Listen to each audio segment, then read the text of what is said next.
Hello, everybody, and welcome to Ring Post Radio, the only show that starts by hitting the wrong button. I'm your host, Ryan and Scotty, and with me, as always, is the man, the myth, legend, Scotty Edwards. Scotty, how are you doing today? I am doing all right. Not a packed show in terms of like a big major topic, but plenty of topics nonetheless. So be a little bit here, there, and everywhere. Somehow I was feeling it more 2 weeks ago when I was sick and dead than I am today when I'm perfectly fine. But I will find it and we will roll on, and that's what matters. And if I don't find it, it'll be chaotic. So either way, win-win. It's a win-win. How are you, Ryan? I'm doing all right. I am still in the throes of disease, but I won't show our audience. I succumb, Scotty, to my disease stories, but I'm still in the throes of getting better, if you can believe it. Maybe that's why I'm not feeling it. Because I'm out of it. Maybe that just absolutely threw me off. The disease tales before the show. Totally It's not need to too blame bad. someone else. It's not too. It's really like what it is ultimately is just like the afterglow of previous colds, you know? Which, of course, again, is the album of my band name. The album for my band, The Afterglows of Disease Throws. Oh, hold on. I'm going to write that down. Yeah, so beyond that, things are going pretty well. I didn't tell you this. So our backyard, I did 9:30 to 3:30 was how much time I spent cutting and grooming and all that stuff in my backyard. Oof.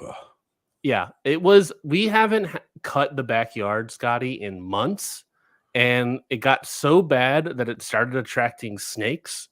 Which, if you know anything about Georgian snake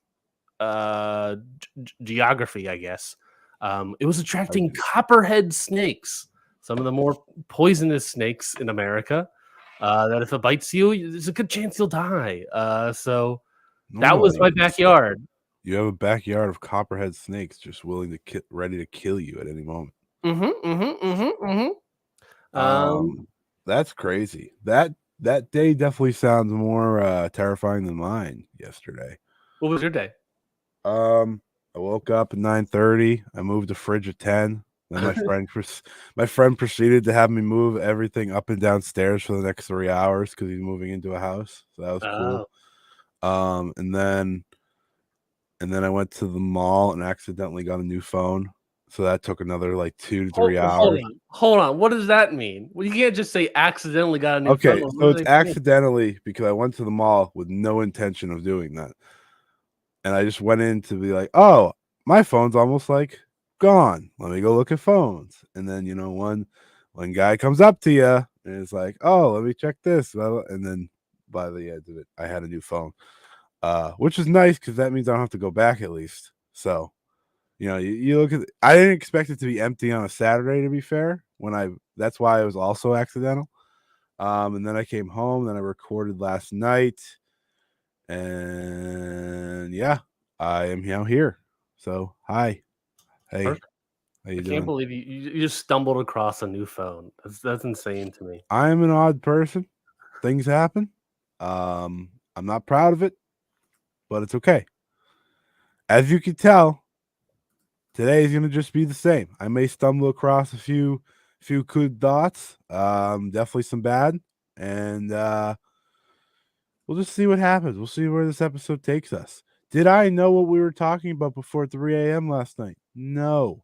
Did I know we were going to talk about before I woke up this morning? No. No. Not the best planned week, but it's okay because there's not that much going on in terms of like events, at least.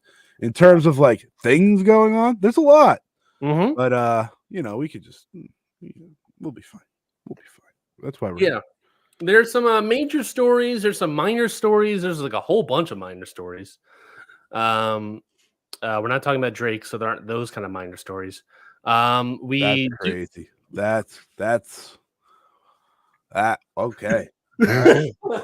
All right. All right. The great Kendrick Lamar song. We're going to talk about New Japan New Japan Dominion coming up next week. And yeah, a bunch of little minor stories. But let's start off with the big story, the big bombshell that dropped this week, which is the Janelle Grant lawsuit against WWE. Is on hold. It is currently paused. And you may be wondering, why is it paused? If you don't know, if you're listening to this for the first time, this is where you get your news. Well, thank you for joining us. Wild place to get your news, but thank you for joining us. If this is where the first time you're hearing this, and you're wondering, why is it on pause? It felt like the train was rolling for Janelle Grant to take on her lawsuit against Vince McMahon, WWE, and John Laurinaitis. Well, according to an email statement to Bloomberg on Thursday, Ann Callis, the attorney for Janelle Grant, said in an email statement, quote, Miss Grant has consented to a request by the U.S. Attorney for the Southern District of New York to stay her case against Mr. McMahon, WWE, and Mr. Laurinaitis pursuant to a pending non-public investigation. What is that non-public investigation? Well, as it comes to find out, the United States government Department of Justice requested that the lawsuit with Janelle Grant goes on pause because they seemingly have something that I guess the theory is that the idea is that there is something in Janelle Grant's lawsuit that they have that they plan to indict Vince McMahon with, or to be fair, the idea being Vince McMahon, I guess it could be John Laurinaitis, it could be WWE, but it could also be Vince McMahon. It's probable. But the idea is that they have something in her lawsuit that they are using as an indictment, and that they do not want to be out in the public because they're going to use it. It's whatever sort of information that they are going to use. I think this is a multiple faceted bombshell, in the thing of pausing Janelle Grant's lawsuit. I think is it's kind of upsetting because I wanted to continue. I wanted to see what would happen there. But on the other hand, the DOJ looking like we're going down an indictment. DOJ doesn't necessarily do these sort of things when they don't have something. So if they think they have something, they have something. So it's a matter of what they have, what's in her lawsuit that pertains to what they have. And again, you could, like I said, Vince McMahon is the high candidate here of who they're doing the indictment on. I don't think WWE is out of the question. We do have to remember last year, I believe, where not the DOJ, but officials went into Vince McMahon's, was his home office or just his home or his office? I don't remember which one. But searched his belongings and took a bunch of stuff, right? So this is coming on, obviously that involves Vince McMahon, but doesn't involve WWE in any capacity. I feel like we would have heard if they went into Titan Tower for some reason. Either way, not looking good. Not looking good, Scotty. Any thoughts on the Janelle Grant lawsuit going on pause because of the Department of Justice? If there's any benefit to what's happening, it's that, like you said, like the indictment hopefully means worse for Vince McMahon, right? Like that's kind of the mindset I have, after the pause, because like you said, like following the Janelle Grant case, you kind of wanted to see where it was going, how far it would go, but there's an argument to be had that this could be more of a detriment to what we're going for here. Like Vince is, again, like you said, we don't know if it's Vince for sure. It could be Vince, it could be WWE, it could be Laurinaitis. But to me, if you're freezing Grant's case here, it's specifically for Vince. And it ultimately, in the end, like it can be very, very good news if you are on, if you're following this case and you want justice to be served to Vince McMahon, then it's very good news in that case. And hopefully it does end up, leading to something more. Like you said, they don't just they don't just get involved. They don't just do something like this unless they have something. So it remains to be seen what that is and exactly who it's for. But I think we can almost confidently say it. At the very least, it would feel like it would be Vince McMahon and WWE combined, right? Like, Yeah. That's where I'm sort of at. Like, I think Vince is definitely a part of it, but then it's a question of I doubt John Laurinaitis is going to be a part of it. But how much of like, if at all, is WWE also a part of whatever the DOJ case is? Because I was trying to think of like, it should be stated, we're not lawyers, we're not experts in any of these sort of legal findings or anything. There are more better sources if you want those sort of ideas. But I was just trying to speculate in my own brain what the DOJ is investigating. Like, what about Vince McMahon? What about the WWE, where this is where they have enough evidence to support this idea of, whatever the Janelle Grant thing, assuming it's even the same issue as the Janelle Grant stuff, but like going from a civil case to a federal case, I was just trying to like speculate of what, like, and the first thing that came to mind was the Ashley Massaro of it all, of that being a sexual encounter, to put it very lightly, with Ashley Massaro on a Troops tour, WWE Tribute of the Troops tour. That's Army, right? That's the United States Army. So I wonder if maybe that's a reason. I don't know what, even if that's an issue. right. I don't really know, but like, I was just trying to speculate, and maybe it's employee contract handlings and how they do this sort of stuff. I think there's like a new law that's passing in like California about like independent contract work and stuff. Like, I don't even know what this, like, I don't know. This whole thing is insane to me. This is crazy. The Department of Justice is going after Vince McMahon yet again. Yeah, and hopefully this time they not only get him, but it's something more. I don't want to say like official, but we've talked about it a lot on this show. There needs to be more than just Vince weaving his way out of things like he has in his entire life. Yeah. It remains to be seen. I don't want to go too far because I have thoughts about things and how, if this goes long enough and a certain something happens, he may just be saved from it all. So. I was going to bring that up, Scotty. Okay. Well, number one, let's, who knows how long this whole thing is going to last. But number one, and I think July 11th will be a good indicator for what will be like for Vince McMahon.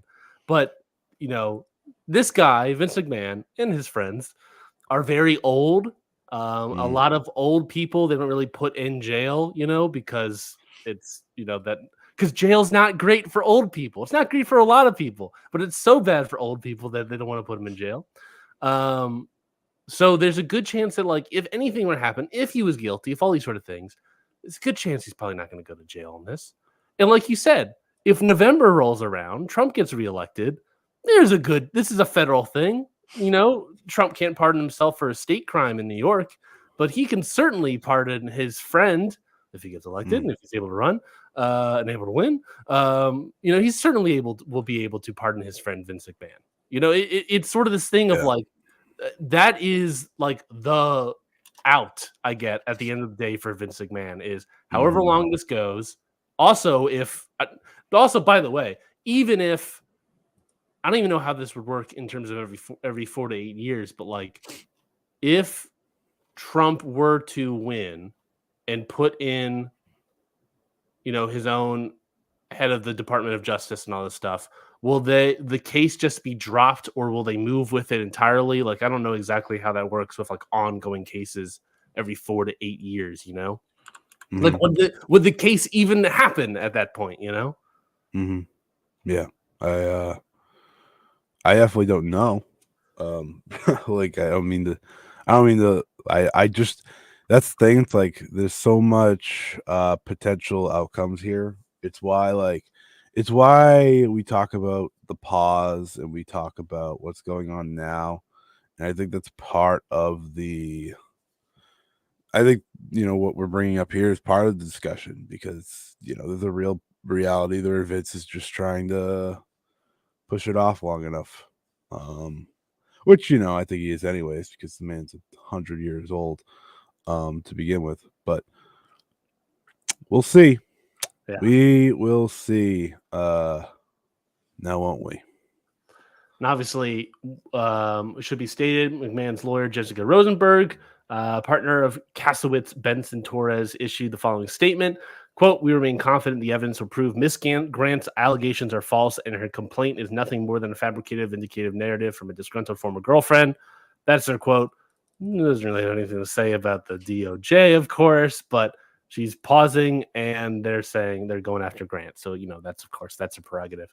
A source according to the case close to Grant's case says that the stay is expected to last 6 months. So the DOJ is what it's saying is DOJ has basically like 6 months, and then this case starts back up again, which is December, obviously.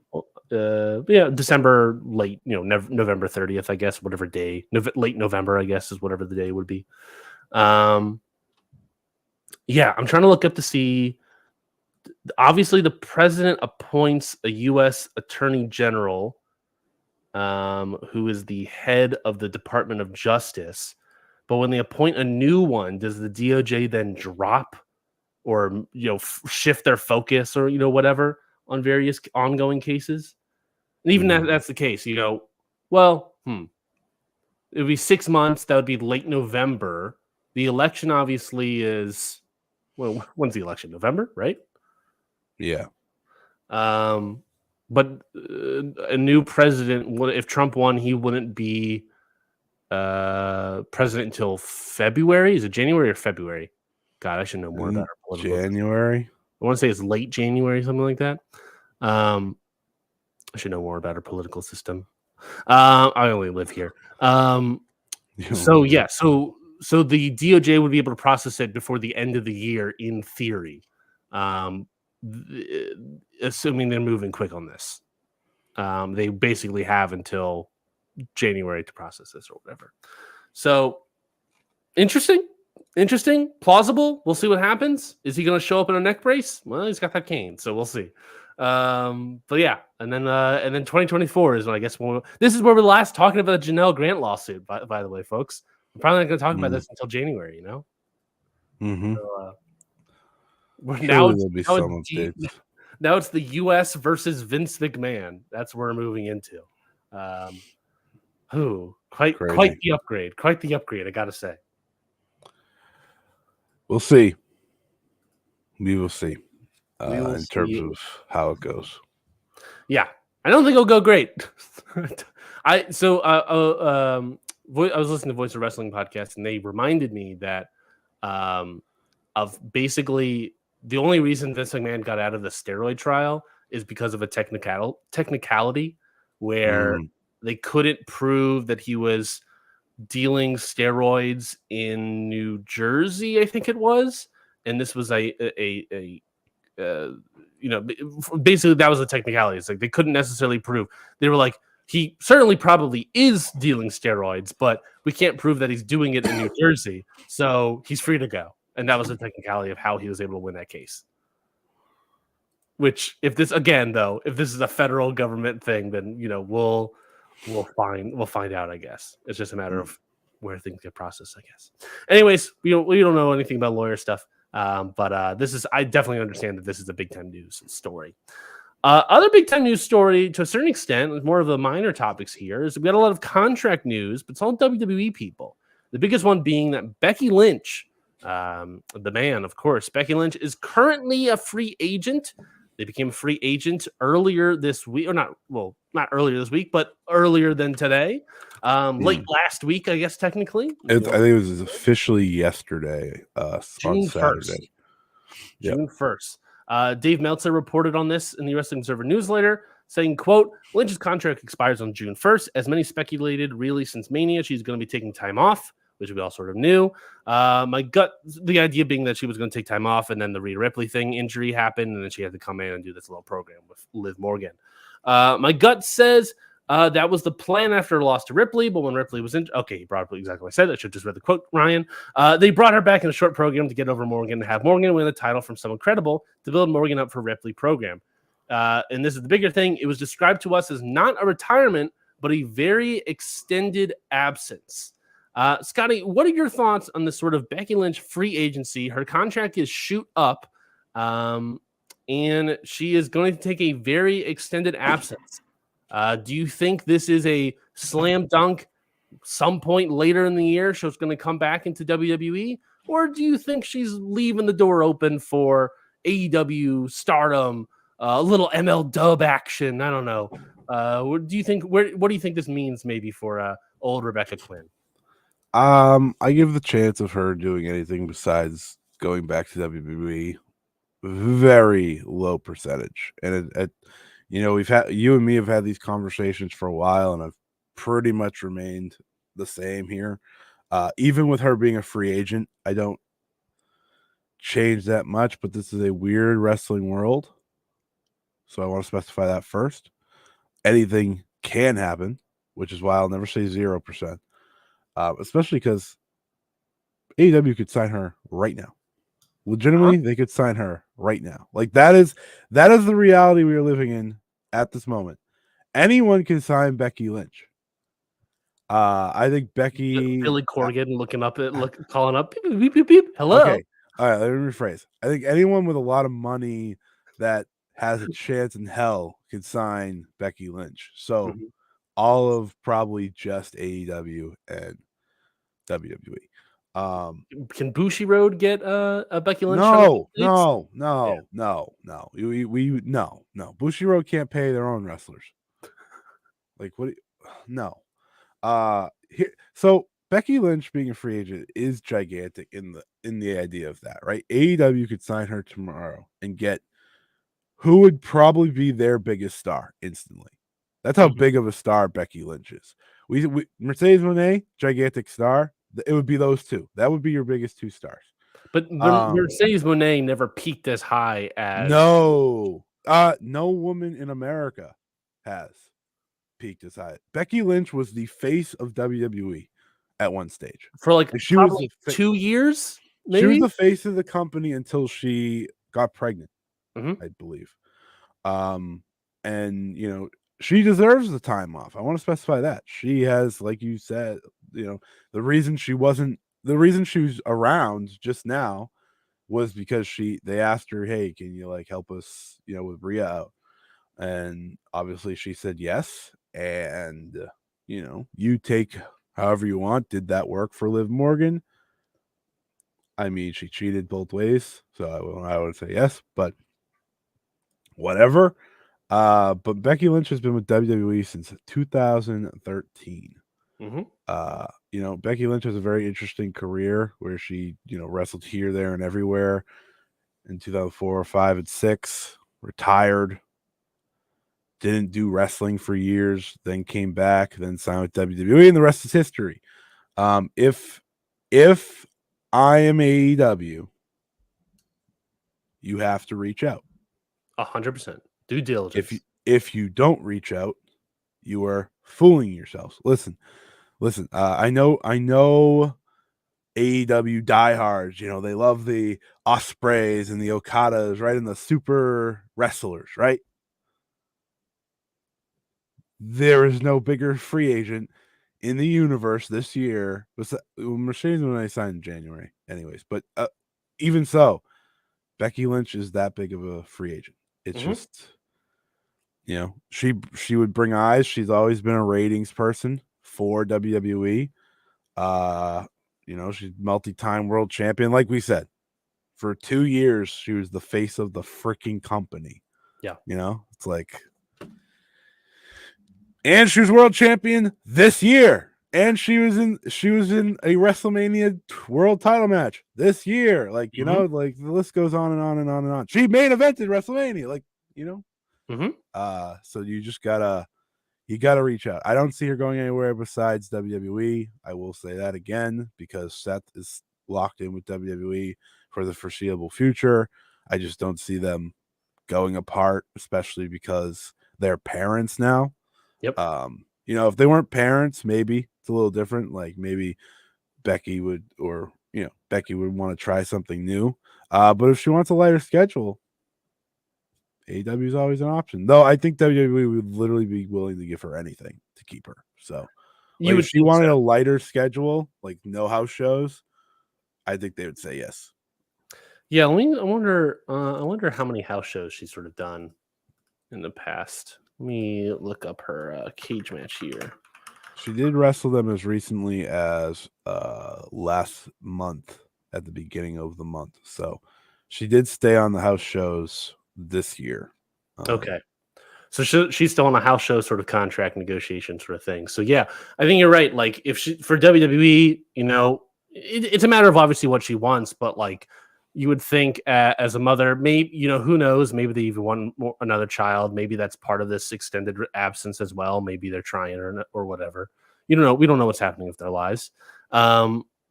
But there's this idea of I want to take care of my child. I want to do stuff. I want to do different things. This contract just came up at a time where I don't need to renew right now because I'm going to be gone. And obviously they're playing up sort of her contract is up and she's gone. And they kind of played it up on TV minimally, but they sort of played up a little bit in terms of her actions. But also I'm like thinking back of like this whole this recent run with Becky Lynch and setting up Liv Morgan was all not supposed to be happen. So you have to think more of like WrestleMania being her last hurrah, in WWE. Could you see her going out on that term and then extended absence and then not renewing the contract in June? That would be pretty big. That's the alternate reality here. Yeah, I don't know. And then you also have like different dates with over at AEW in terms of working. Yeah. So there's I could see Seth backstage or Seth can see me backstage but we can kind of duel that. Who sort of knows I don't really know what's happening with them. But you're right. I think ultimately if you're AEW, you have to get a phone call. And I don't know, man. I mean, obviously there's this idea of, big free agents. And AEW has been able to nab a bunch of big free agents, Mercedes Moné, Will Ospreay, Kazuchika Okada, whereas WWE has retained a lot of people. They haven't really been able to pick up a lot of big free agents. Last second, but yeah, they do retain people. But yeah. So it's a question of, is this sort of a handshake? I'll come back and we're going to retain a big star in Becky Lynch, or is this another free agent where AEW can try to convince Becky Lynch to, hey, you can make as much money or maybe more money, be the highest paid female wrestler in the world, not work any, your schedule is so smaller. Yeah. And on top of that, should be noted, AEW is currently in TV rights negotiations. We'll talk about it momentarily. And they're about to get a shit ton more money to be able to pay easily for someone like Lynch. There's one way to look at this for me, and it's that what does Becky want to do? Mm-hmm. Does Becky want new challenges? Does Becky just want to take the break, then come back? I don't know. I don't know. Does Becky just not feel the need to wrestle anymore? She's done outside things. She is a parent, she can do whatever the hell she wants. That's the reality of it all, right? She has all the money in the world from her last contract. I'm sure, there's a reason she didn't sign. It's not like she's going to be struggling for money or anything. Yeah, I'm sure Seth is getting a pretty penny. Right. Her and Seth are both going to be at home for the next however many months. When's the last time they got to both be off the road? It's like, we'll see. Maybe you enjoy life. Maybe you lose the itch while you're out. You just don't know. We've read those stories before. People lose the itch. She's done it all. She's done it everything. in WWE. She has done stuff that no one thought imaginable when she signed with that company. Definitely. It's why like when the Observer Hall of Fame comes around, it's like you gotta. She should be getting more votes, in my opinion. Well, yeah, like Becky is a one of a kind wrestler, really, in terms of like WWE's history. So for her, I do hope she comes back, because I do think she was, really performing well over the past year or so. Had some really good matches, and she's just good. Like, she's just a good personality, good wrestler to have. And I think this break will do her a lot of good, even if it's for just WWE's sake.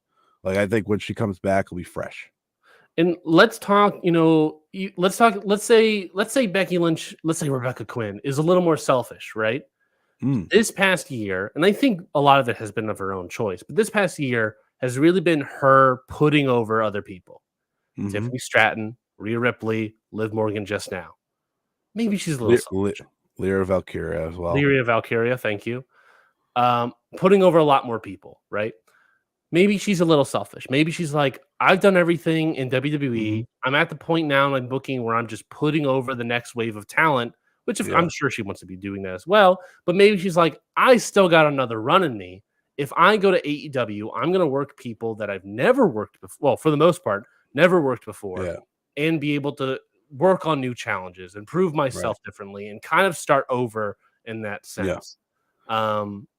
Maybe she's selfish and says, I'll just take the boatload of money, less dates, and work new things, something that I've already been doing in the last year. Because like you said, what more in WWE she's going to do? She's just going to continue to put over the younger talent. Yeah. She's literally done everything. Yeah. Like, is there more runs in her? Maybe. Is there tag team runs? Sure. But like, nothing that's, I think, going to be overly exciting. I think in WWE, I guess here's my point. In WWE, I think she's past her peak a little bit. If she can go to AEW or any other company that can scrum up the money to get Becky Lynch, if she goes to AEW, I think she can revitalize and become and create a second peak. I think that's the potential here for her. But like you said, it's a question of personality. What does she want to do? How does she feel? Does she want that run? Does she care? I kind of look at Becky now the same way as I look at like a Randy Orton, right? Done it all, still super over, shits in people's bags. Never mind. Sorry, no. Could show up any given day and be the most over person on the show type thing. Guaranteed main eventer, respected. That's the thing. It really, like I said, it comes down to what she wants to do. Does she want more challenges? Then she leaves. Does she want just to, sign one more contract and wrap up her career and have it be the biggest women's wrestler contract ever? She can do that either way, probably, truthfully. Yeah. But I don't know. That's the fun part about this one. Everyone's just like, yeah, she's taking a break, and WWE expects her to come back. WWE expected Mercedes Moné to come back too. That didn't happen. So good point. I'm trying to remember how WWE expected Okada to sign. That didn't happen. Did they expect Jon Moxley to resign? They expected Jon Moxley to take a break, then come back. So yeah, Joe, just like Becky Lynch. So you never know. That's my whole point. That's why I will not give it a 0% chance. I'm like, it's like 80-20, probably being generous. Yeah. Like, that's probably me being a little light on WWE in my brain, but it's pro wrestling. You never know. Art by Takara in the chat. I see Becky Lynch coming at Full Gear. That would be pretty. Oh, that super far away. November, Full Gear. Jesus. I don't. Yeah, I mean, they keep saying long break. I don't know what that means. Yeah. Is that 2 months? Is that 6 months? It's like, how long is a long time? And we're at a point in her career where Wembley want to be back. I thought 2 months. In my opinion, if she ever does AEW, she's gonna maybe be at Wembley in some form. Mm-hmm. But who knows? Incredible reaction for Rebecca Quinn. They just missed out on Adam Copeland getting injured, and obviously he was apparently rumored to play a big part of Wembley. So hey, I don't mean to be that guy. Becky Lynch is a much bigger star than Adam. Oh, I agree. Jan Voker in the chat. Well, there's a chance she could explore other options outside of WWE. She's staying in WWE and about to get the bag. I'll stop here. Number one, we didn't really talk about too much, but undoubtedly, if she goes in WWE, she's still going to make a bunch of money. She's probably still going to be. She's going to become the number one female paid I think she in the will world. Confidently. I think you're right that she'll get off the house loop probably. I think you're absolutely right. Truthfully, like I think I agree ultimately in the end. Like I think you're absolutely on it. That's kind of how I feel. Like this is where I am.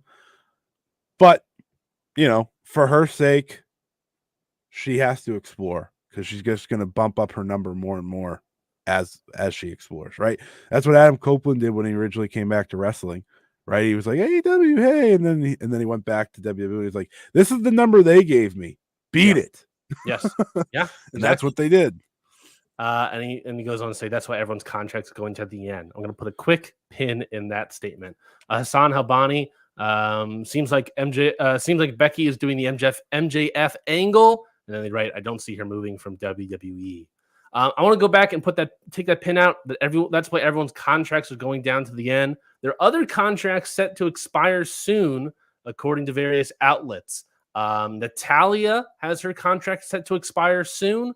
Chad Gable, according to Fightful Report, says that their contract is set to expire next week unless a new deal is reached, while Ricochet's contract is also scheduled to expire this summer. WWE is interested in signing in both of them, according to Fightful. I'm going to point that everyone's contract is going down to the end. Of all the people that their WWE contracts have gone down to the end, how many of them actually entered free agency? And how many of them re-signed right at the tail end of their contract ending and just walked back in WWE? You can think of Seth Rollins. I can think of Drew McIntyre. I wouldn't be shocked if we see a thing of Chad Gable saying he's re-signing or whatever. But how many of them legitimately have entered free agency? I can't think of anyone in the past year or so. Adam Copeland, yeah. And he got scooped up, right? That's probably it. Becky Lynch, obviously, right now. Yeah. That's not many of these people. It's just these two. Not many of these people actually go into free agency. And who keeps winning all these free agents? They won one. Oh, like actual free agents. Okay. Yeah. I thought you meant WWE ones. I was like, they got one. Well, they got Brian. They got Adam Cole. They got a couple people that jumped, but. Well, Brian was a long time ago. Yeah. Different era for AEW. AEW is not as hot, but by the time Becky Lynch may want to come back to wrestling, AEW could be hot. That's the thing about wrestling. I don't think it's going to be, but it could be. But here's the thing: no one's hotter than WWE. Yeah, and no one's really. Sorry, I was don't say it. I was going to make a joke. I saw it. Don't say it. Mavs fan in the chat writes, Chad Gable contract also coming up. Out of all these wrestlers, he's the one I would love to see working AEW. I guess we'll find out, like we said, next week is his contract set to expire. It would be incredible if they let Chad Gable go because they're finally pushing him. Yeah. Like he's been in a actual heated story for the past 2 months. It would be very impressive if he left. I agree. I think Chad Gable at AEW would be fantastic. But here's the thing. AEW doesn't need wrestlers like Chad Gable. Not anymore. I say that in the sense that I don't know how much he would stand out in the current form. They already have too many people on their roster, for better or worse. Unless you are a definitive game changer, I don't think you make sense for AEW right now. And that's not a shot at Chad Gable. I love Chad Gable. He's a great wrestler. He's perfect for WWE right now because he brings something that no one else does. And he has a genuine story going on. to that extent, I would share that to Ricochet. As great as Ricochet is, and as great I would love to see I love to see pre WWE Ricochet again. Mhm. There were a lot of people that fit that mold right now, in my opinion. I mean, look at Dante Martin as somebody that like kind of fits that mold of like a young pre WWE Ricochet. At least he does that for me. Um, It would be cool to see him in AEW. Chad Gable would be cool, but to your point, I agree. Is like, Mine would be Dante Martin pre-injury. yeah, I Maybe can agree with that. I can agree with that. because I I don't need to sit here and give credit to Ricochet, but Ricochet was incredible Hmm. before WWE. Like he did things that were absolutely insane. Obviously, the Osprey stuff kind of had them both in the talks and whatnot. But you're right. Like there's a new Ricochet now. He's not that same guy either, right? He's not Hmm. that pre. And I think there'd be a lot of rust for him to shake off there. He's still very athletic and does amazing things. But like for Ricochet, I would be We're more not gonna see interested in Dragon Gate Ricochet, you know. no. If Ricochet left, I'd be more interested in probably seeing him like elsewhere than AEW right off the bat. Hmm. And I don't think Ricochet would leave unless he's going to AEW. So Well, would you want to see Natalia or Ricochet or maybe even Chad Gable show up in TNA? As I move to the next topic, that's what we call transition in the biz. Um, because I think TNA could use it.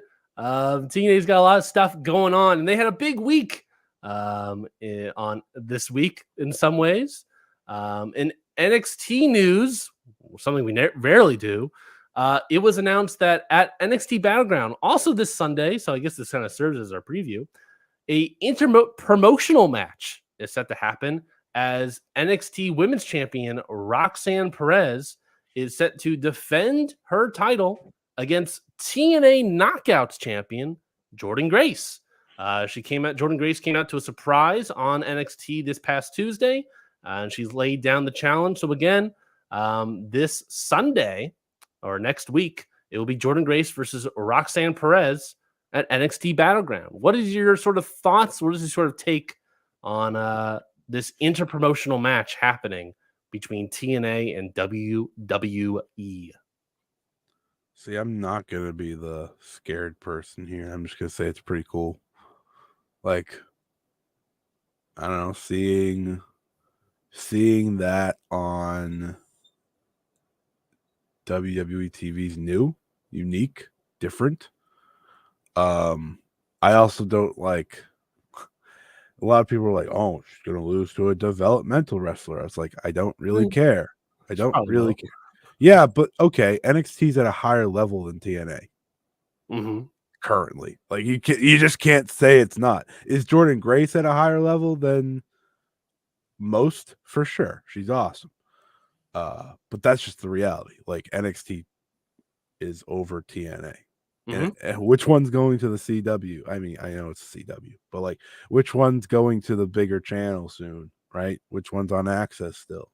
It's just that's the way I look at it. But and also if reports to be believed, Roxanne Perez is literally just sitting around and waiting in NXT right now. Mm-hmm. So she, main roster talent if you look at it that way. But it's a very exciting match for NXT because it's different, right? Mm-hmm. I know who Jordan Grace is, unlike most of the women in NXT currently. Now you think of it on the other side, the flip side, where's what's gonna happen with who and who's gonna do the open challenge at Against All Odds, because obviously it's like Natalia probably, you would think Yeah, that jumps out her as contract's running up. an option. But it's different, and I like different.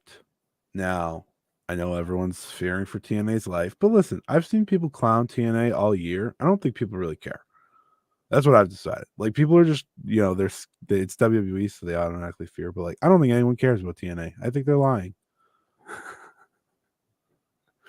I don't think you're not wrong. I think there's I think after what's happened in 2024, I think people got their hopes up about TNA rewriting some ships, and then with everything that's gone down, Scott D'Amore being fired and all these creative shakeups and everything, and contract shakeups and all these stuff, I wouldn't. I think there's a good portion of people that are just sort of like, oh, okay, I'm done. With TNA, and I get it.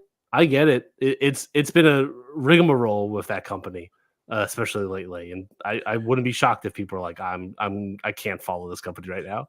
This time last year, you and me used to say, oh, the specials are pretty good. Like you tune in. I ain't saying that now.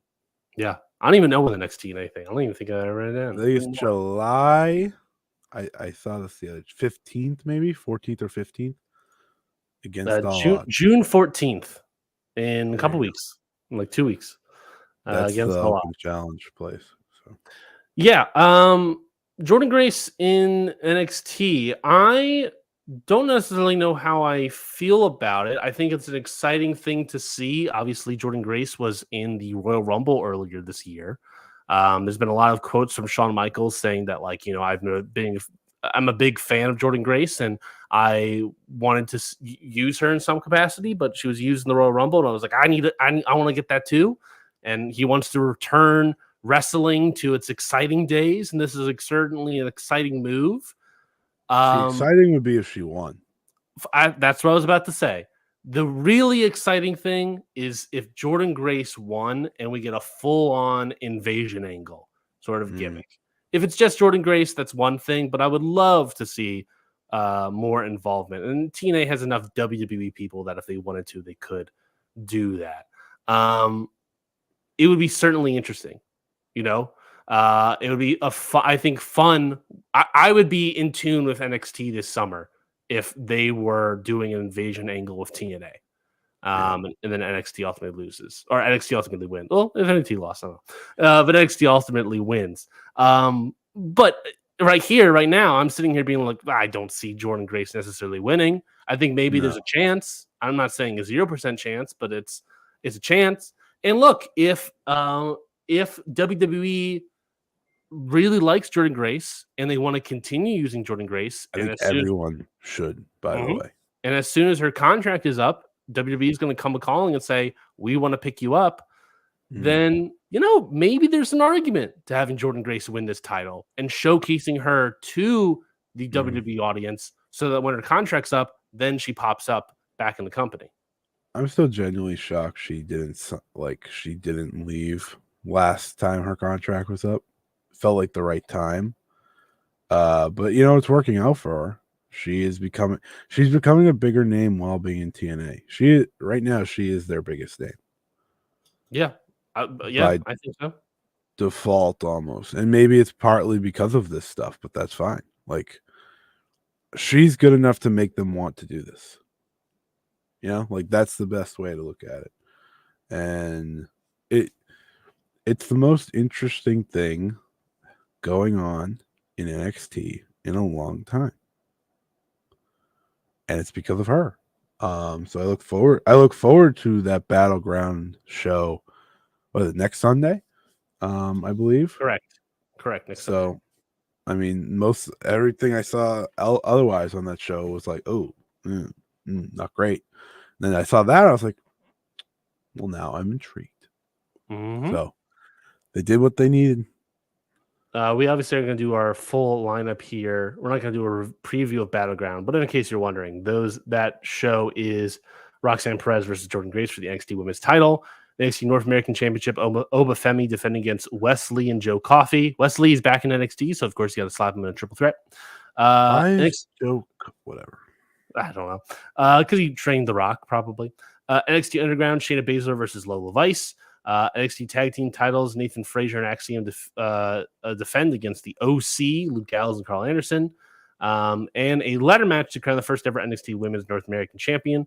Sol Ruka, Lash Legend, Jada Parker, Fallon Henley, Kehlani Jordan, and Michin are all in that match. And of course, sounds like a mess. And of course, everyone's favorite Sexy Red is scheduled to host the show. That sounds like I don't know why they do that to their rookie women. They do it every year. Yeah, they do it every year. They put them in a 6-person ladder match where everything can go wrong. Remember last year when Tiffany jumped off the ladder and no one caught her?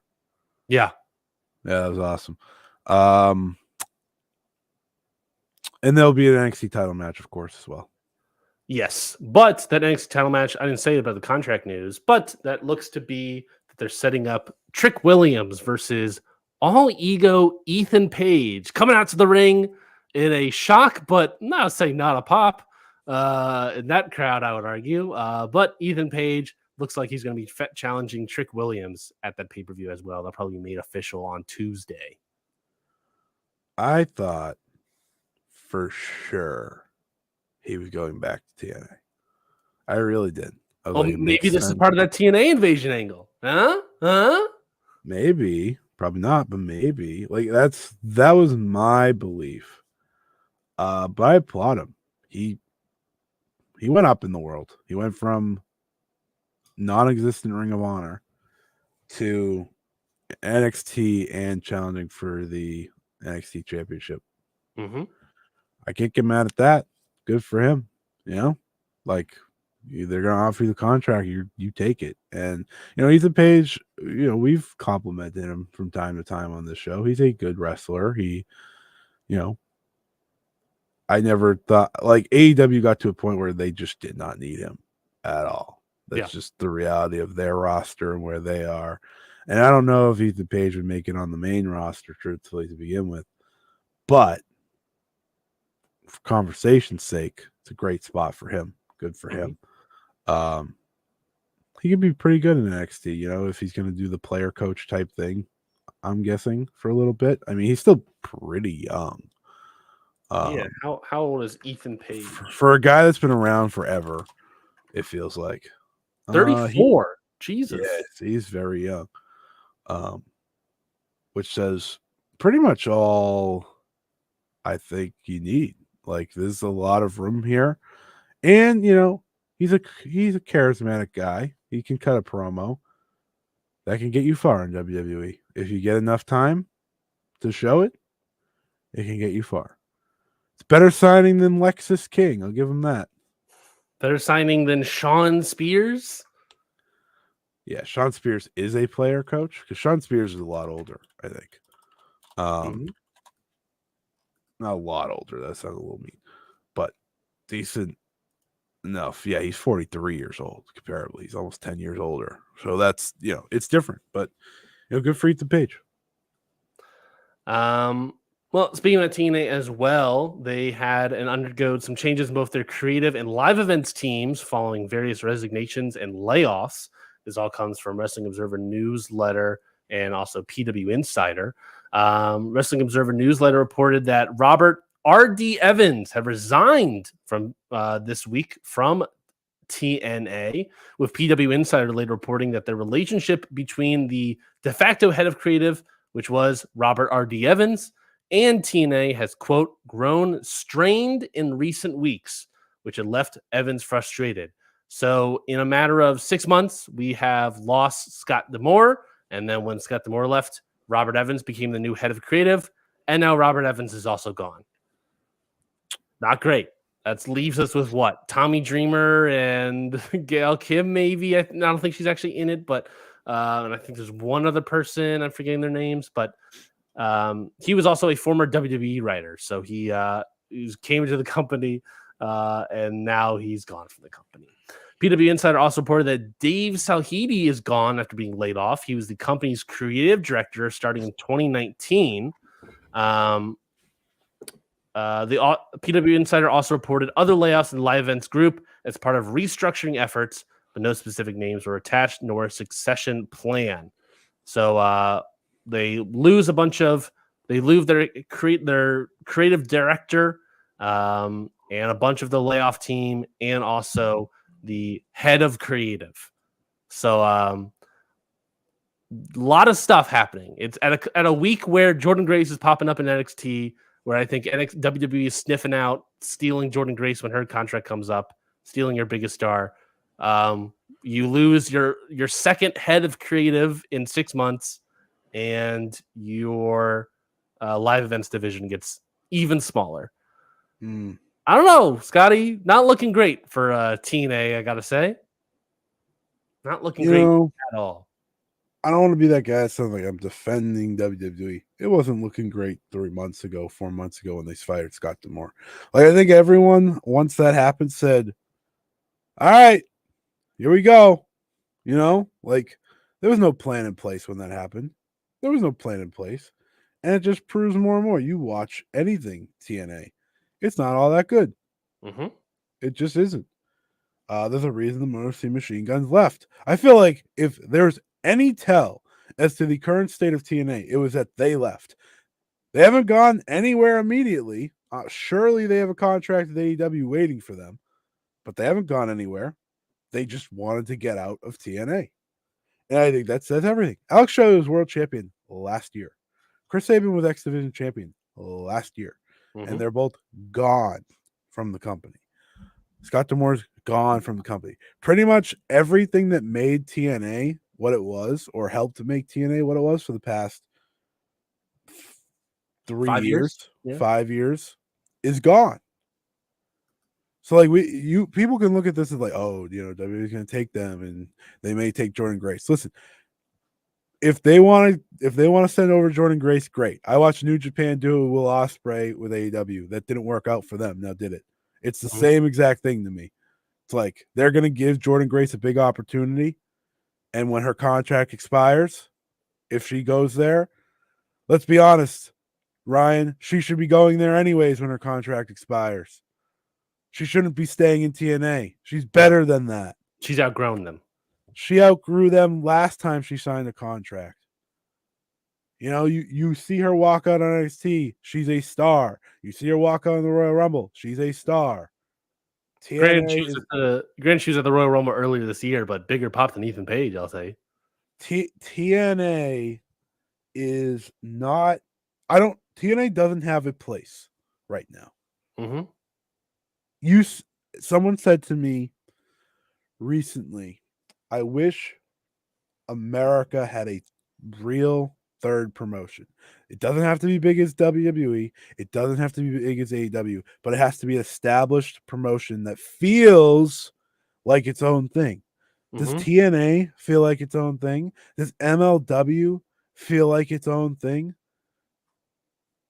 But like, no one's watching these. I will argue for the sake of the thing. NWA certainly feels like its own thing. But NWA feels like its own thing. It's a bad thing, but it's its own thing. Speaking of NWA, real quick, I watched EC3 versus Ricky Honda. One of the worst matches I have seen all year. If you ever wonder what the fuck the Miz would look like in Puro, you got it. Just on steroids, literally. Anyways, to me, it's like Ring of Honor going away left such a big hole that Scott D'Amore was trying to fill. With TNA and Impact, and I think he was doing a pretty good job, and that is gone now. He established an identity, and the moment he got fired, the identity was gone, and TNA has been a ship adrift at sea for months now, and now they're starting to sink. Yep. I don't think that is a WWE problem. I really don't. I think this is Access did this to TNA, and if they ended up selling the company eventually, no one would be surprised. But for now, it is a cheap way for them to make content, so they're just going to keep doing it. It's a shame. I wish, me and you have talked about Ring of Honor a little bit recently in private chats. I miss it. Yeah. I miss Ring of Honor. Sinclair Ring of Honor was better than having nothing like we do right now. The second biggest promotion third, not second. The third biggest like promotion in terms of like shows that are interesting would probably just be like New Japan Strong at this stage. 100% agree. And who is involved with New Japan Strong? Sell their tickets like they're the third promotion. And who helps New Japan Strong? AEW. So it's like that's just the reality of it. It is like 1, 2,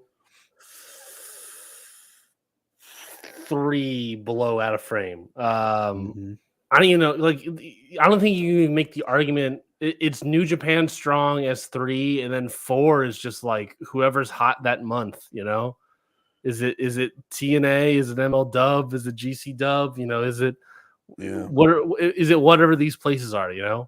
I mean, I guess it would technically be TNA, just I don't know. I really don't know. TNA is on TV. That's about all I can give you. That's fair. That's and fair. like not everywhere. I can't watch TNA on TV, for example. Darn. No, Darn. well, no, that's not me being sad. I would not watch TNA anyways. But I used to have access. I no longer have access type thing. You don't have access to access? No, I don't have access to access, which it's fine. It's disappointing, really, is what it is. Like as much as you and I weren't like the biggest fans of TNA. It has nothing to do with the TNA branding, and you don't want to hear that. No, yeah. Firing Scott D'Amore, period. That was it. The branding had nothing to do with any, no success whatsoever. Yeah. And it's not, like I said, it's not like you and I were the biggest fans of TNA Impact at all. We would come on here and have like you're talking about Nonstop Ryan, but sure. Yes. We would come on here and be like, we're into it, and then come on here later and be like, it's not that great right now. And we would have waves. We typically describe them like a roller coaster, but at least they were somewhat relevant. At least we were talking about them. At least, it was a thing. Now it's just sort of like, what is this company? It's just, there's no identity. There's no signal head. I mean, the freaking RD Evans just got fired. Now they've lost the second ship captain or whatever, if we want to stick to the metaphor. They lost another person that was driving this ship creatively. And now who's left? Is it just this Anthem CEO that is striking up deals with NXT? At this rate, I wouldn't be shocked if they tried to Scott D'Amore did originally, to be fair. Yeah. Oh yeah. But I wouldn't be shocked if they're like, yeah, we're not interested anymore. Let's just sell a WWE NXT at this point, or whatever. That would be fine. All those wrestlers are going to make a lot more money in WWE on those kind of contracts. Probably than TNA. At least a lot of the younger guys, the less lesser known people. ROH selling again, just like I think about it a lot because I saw Death Before Dishonor being previewed this week or being promoted this week, and I was like, why? Like, I don't even know. Like, I understand Mark Briscoe's been off TV, sure, whatever, but like, I don't know who the champions are. They have great champions, but none of them are on ROH, right? It's like ROH is not a company. It's barely even a brand. It's just Dark with a different name until the pay-per-views come around. Mm-hmm. Tell me what ROH's identity is. They are a ghost of their former self. I'll be very honest. A problem for Tony Khan. Yes, that is also an identity. That is also an identity for me. Love Athena. Athena's put incredible work in over these past few years. I love Kyle Fletcher. I love Mark. Right. Athena should not be in Ring of Honor. We enjoy the Kingdom at one point in time. Yeah, but like they're on AEW. Mm-hmm. Again. Kyle Fletcher, the Kingdom, both on AEW. For some reason, Athena, not. Mark Briscoe, been out, so that's different. Yeah. I don't think he's returned yet either. So whatever. I'm getting heated about a completely different day ago. No, I think it's all fair. I think the conversation about like third, fourth, fifth, American wrestling stuff is just sort of an upsetting conversation because it doesn't. Okay, I understand where my nicknames come from, but TNA Ryan, TNA, and Ring of Honor, Ryan of Honor, if you will, used to be really nice, and now they really just are a ball and chain around Tony Khan's ankle and a sinking ship lost adrift to sea. Mm-hmm. That's part of the reason why I come on here and say MLW is doing interesting stuff is because they do feel like there is an identity with what MLW has been doing lately. Their output this year has been way better than it has in the past. Like, has it been in the past? Was not great, not good in any capacity. Do you want to watch it this year? Yeah. You want to watch TNA? No, TNA? No. Sorry. You want to watch MLW more than TNA? More than Ring of Honor? Are you going to watch Battle Riot? That is the question. That is the real question. It was in Atlanta. I could have scheduled that to my way to go there. So no, you don't want to watch it. You didn't even go. I had a prior engagement at a friend's birthday. To be fair, I also wouldn't watch a 50-minute Battle Riot match. Yeah, I don't like the Battle Riot, so I probably wouldn't have watched Battle Riot. But I think, but to be fair, I think that's a bad example. I've watched pretty much all of the rest of MLW's major shows because also the shows aren't weekly television.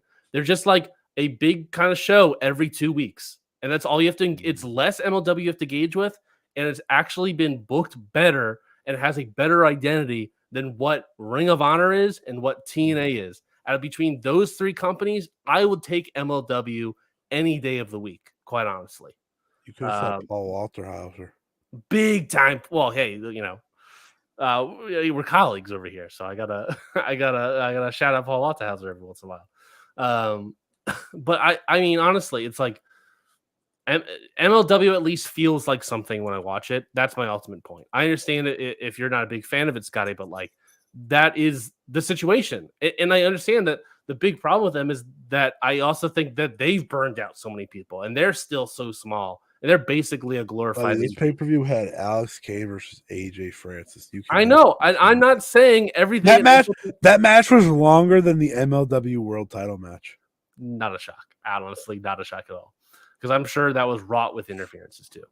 I'm not saying everything in MLW is great. I'm not saying that they're a completely hot company and everything they do is great. I am saying that they have an identity, and between them, Ring of Honor, and TNA, I will much rather watch free MLW pay-per-view events or whatever every 2 weeks than weekly TNA television, their specials and pay-per-views, and whatever the fuck Ring of Honor is. You reacted to something on MLW I saw was happening on MLW. Do you see the people that were in this battle riot? Oh, the battle riots are always just like glorified, like Royal Rumbles in the sense of like they just can't. They had Ricardo Rodriguez in it. Yeah, he's in the company. He's in and Jimmy Wang Yang. Yep, that was teased. That was announced that he was coming to the company. They bring back a lot Bobby Fish. They bring back a lot of like random ass talent. They had Ernest the Cat Miller. Yeah, they had Scotty Riggs, Violent J. Slim J. Of course. Oh, Slim J's in here. That's actually kind of cool. That's a cool little spot. Dear God. Slim J and MLW actually do pretty well. Ricky Shane Page, yeah, of course, he's already in this company. CW Anderson, he popped up. Interesting. The major point I'm making here is that at least they have something, and when I watch MLW, they're distinctly MLW. You take the goods and the bads. That's kind of what TNA Impact was a couple years ago. You take those goods and bads, and you understand that's their identity. Yeah. TNA doesn't have anything. Ring of Honor doesn't have anything. I don't mean to laugh about MLW, but did you see they changed their pay-per-view again? What do you mean? They're only YouTube pay-per-view now. Like they went from not doing pay-per-views to doing Triller to now doing YouTube within like 1 year. Yeah, I wonder what happened with that because they were doing well. What they do is a big Triller pay-per-view gimmick, I believe, and then 2 weeks later they do a YouTube special, and then 2 weeks later they do another Triller thing. It's possible. I know that they whenever they do these tapings, they're always double tapings. So it's possible that this was the YouTube one, but Battle Riot is an established brand for them, so I don't really know what's happening. Maybe it is all just YouTube nowadays. It's a YouTube. This is, I think, a YouTube pay-per-view. Oh, could you only watch it by buying it on YouTube?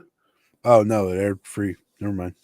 I have no idea what they're doing. Yeah, like I said, they typically do like free YouTube stuff and then also paid Triller stuff, but because they do like a dual taping schedule thing whenever they do these things. I'll come back to talking about LW when their new world champion is crowned, because it's very clear who that's going to be.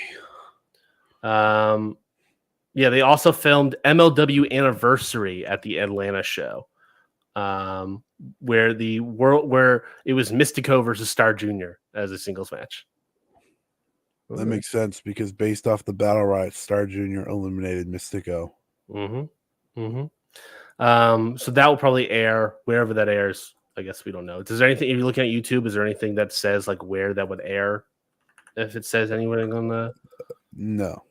I'm checking Triller right now to see if they're like a up and coming sort of gimmick. ML Dub. I don't see ML Dub anywhere. Where am I going to get my ML Dub? I don't see it. So who the heck knows? I don't know what's happening for MLW. Let's see.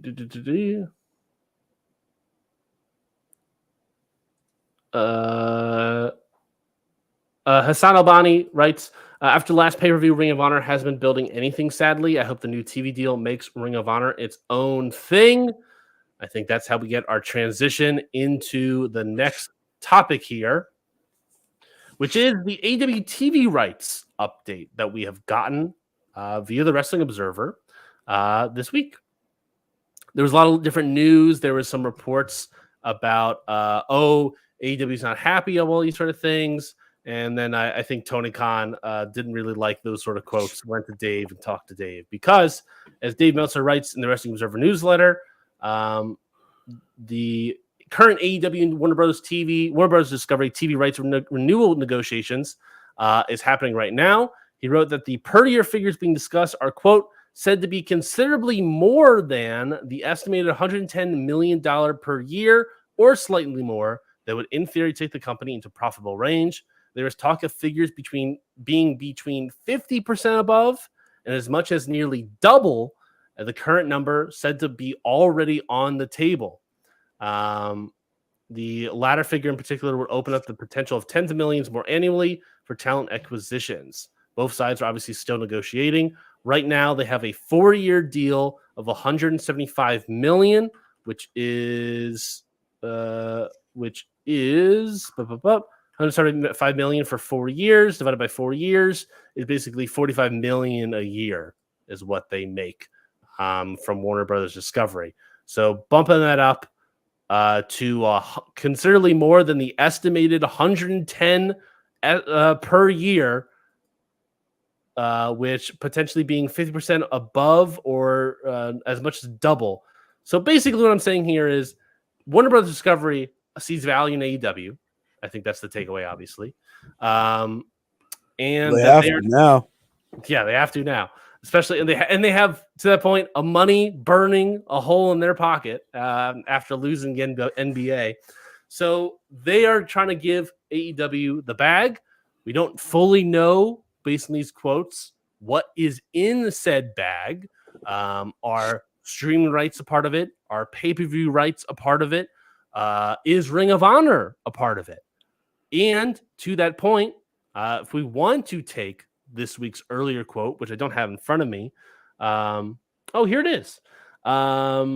It was Puck's Matt Baloney reported this past week that AEW head Tony Khan was disappointed with Warner Brothers Discovery initial offer. By the way, also, we don't know what Dave... That sounded so fake, by the way. Mm-hmm. We don't know also, by the way, what Dave's news is, if that's an initial offer or where that is in the offer process. A statement that AEW denied on that same day. He also reported that the negotiating window of WBD ends in July, with Meltzer reporting that's coming up in several weeks, which could easily be the end of July. Several weeks obviously means 7, as we all know. But yeah, so anyways, the idea being here that, yeah, there are negotiations happening. Warner Brothers sees money in AEW. The question is streaming, pay-per-view, Ring of Honor, are these all a part of it?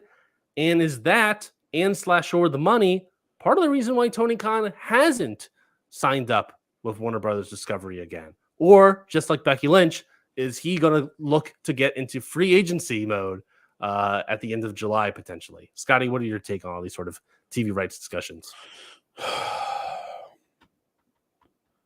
Not gonna lie, you said a lot there, and the one thing that just stayed with me was the talent acquisitions. And I just want to say, why? Who are we trying to sign now? Focus on what you have. I didn't say talent acquisition. No, you did. You said we'd have more money for talent acquisitions. That's what Tony Khan or something said. That is what I heard when you went through all of that. Okay. And my point is, and I will get to the deal in a second, you have a great roster. A great roster. There are people not being used on this roster. Please just use them.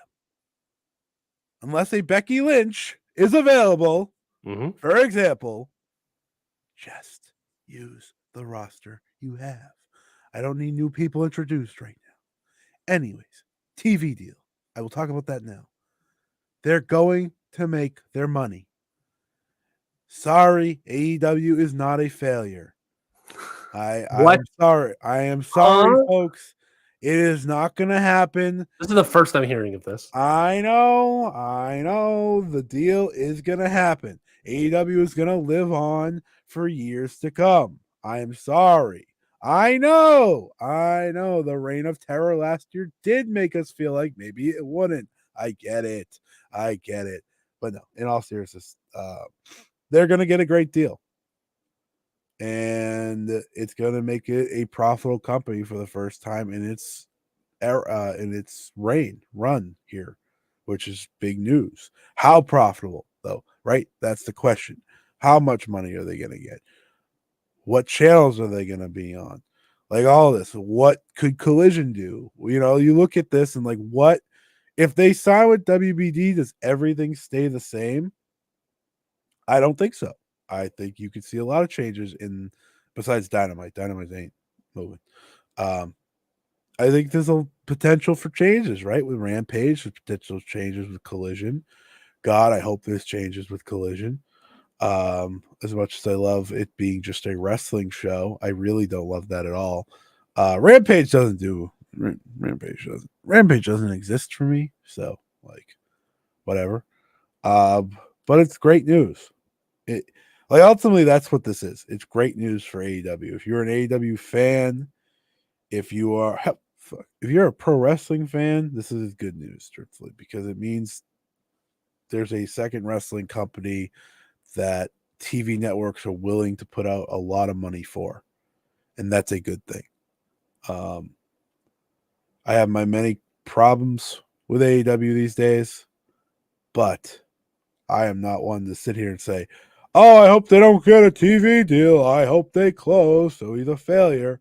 No, AEW is very necessary for the current landscape because, boy, oh boy, I don't want a monopoly again.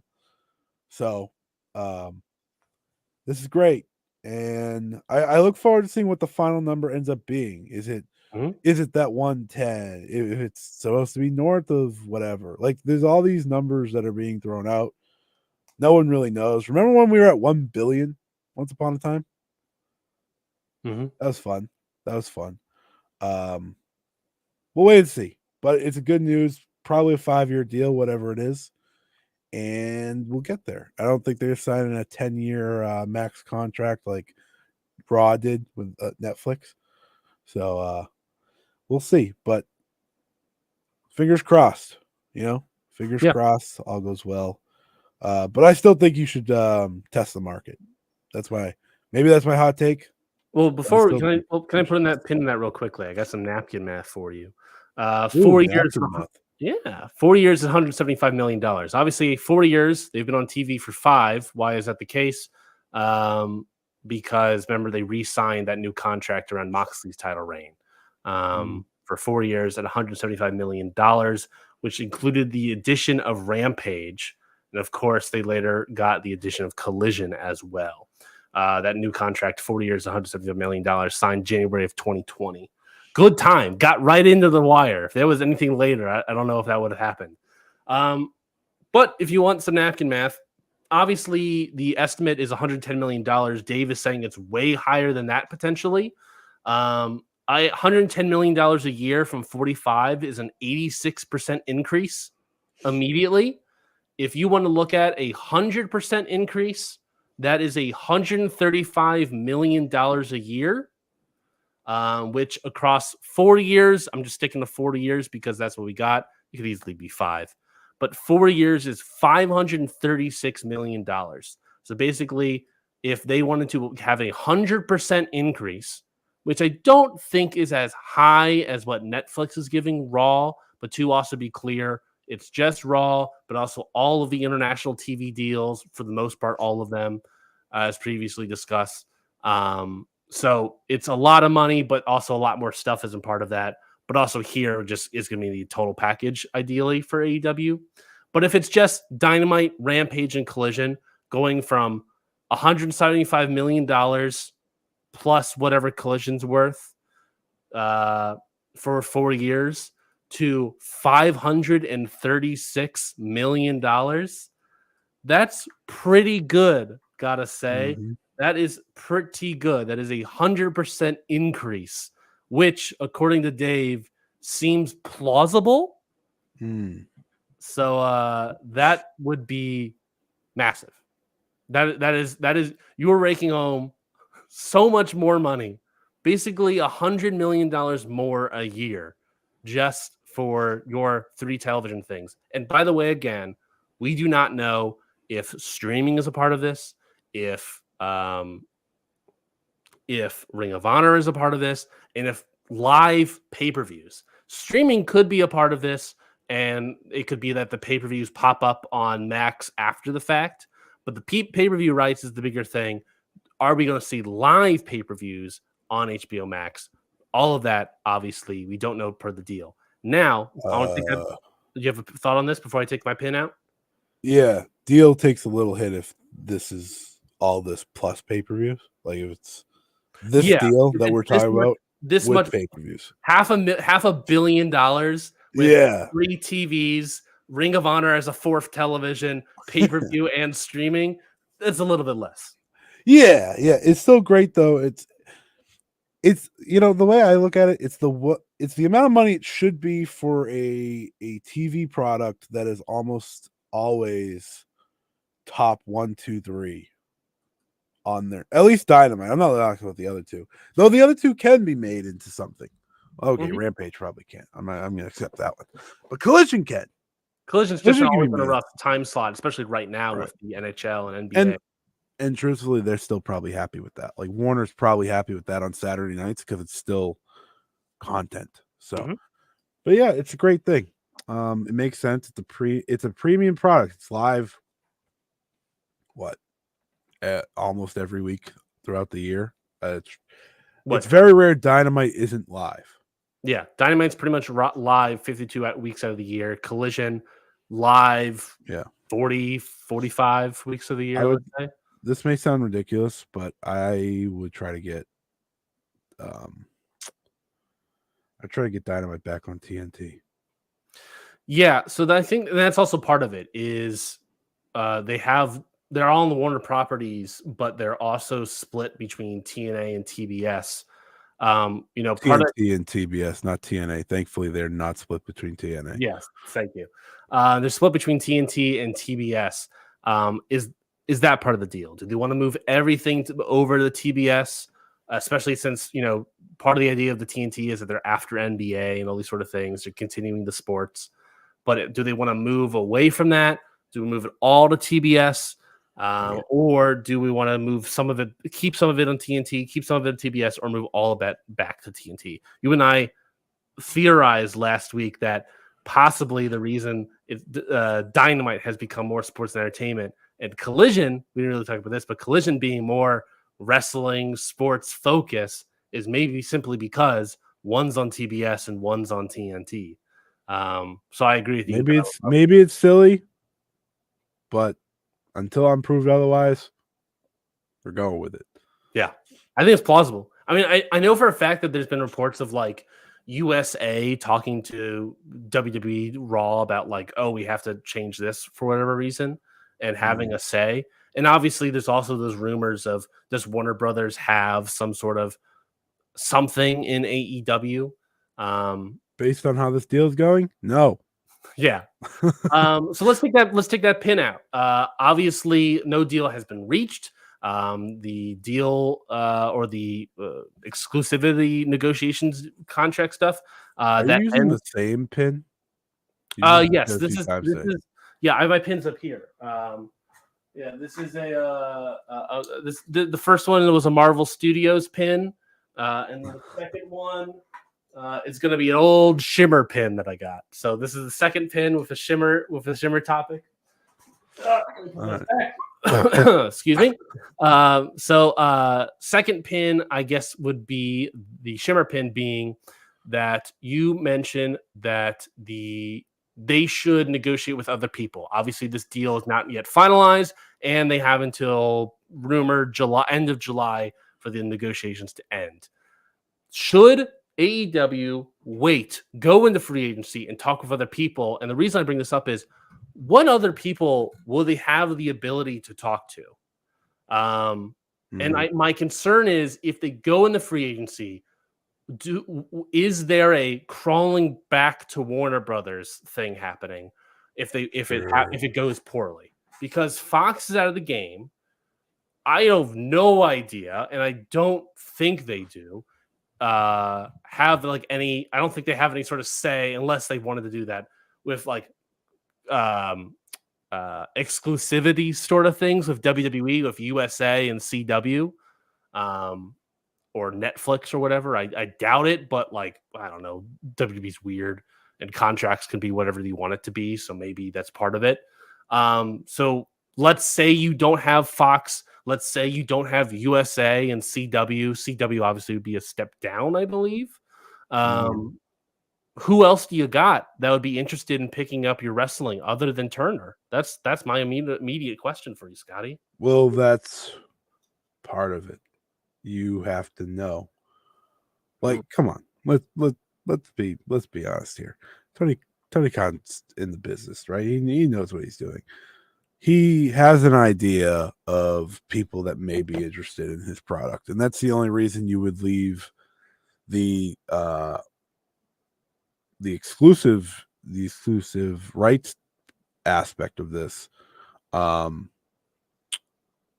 before, that's the reason, because you would have an idea of other places that may be interested. You'd have an idea of, do I see like an ESPN being interested? No. Do I see a Fox being interested? No. But there's like FX, obviously. One of my problems with it is, like, do I see them going to anywhere besides WBD? No. Have we ever really felt that? No. It comes down to who wants wrestling.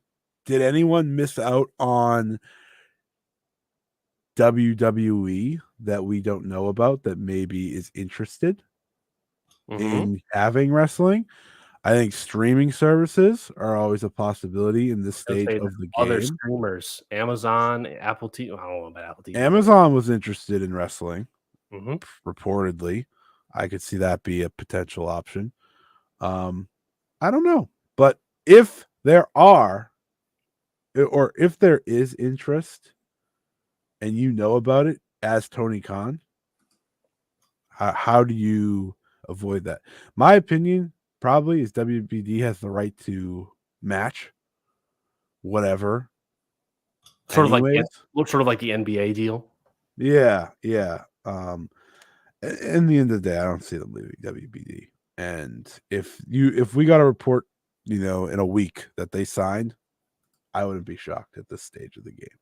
I don't expect it, but I wouldn't be shocked.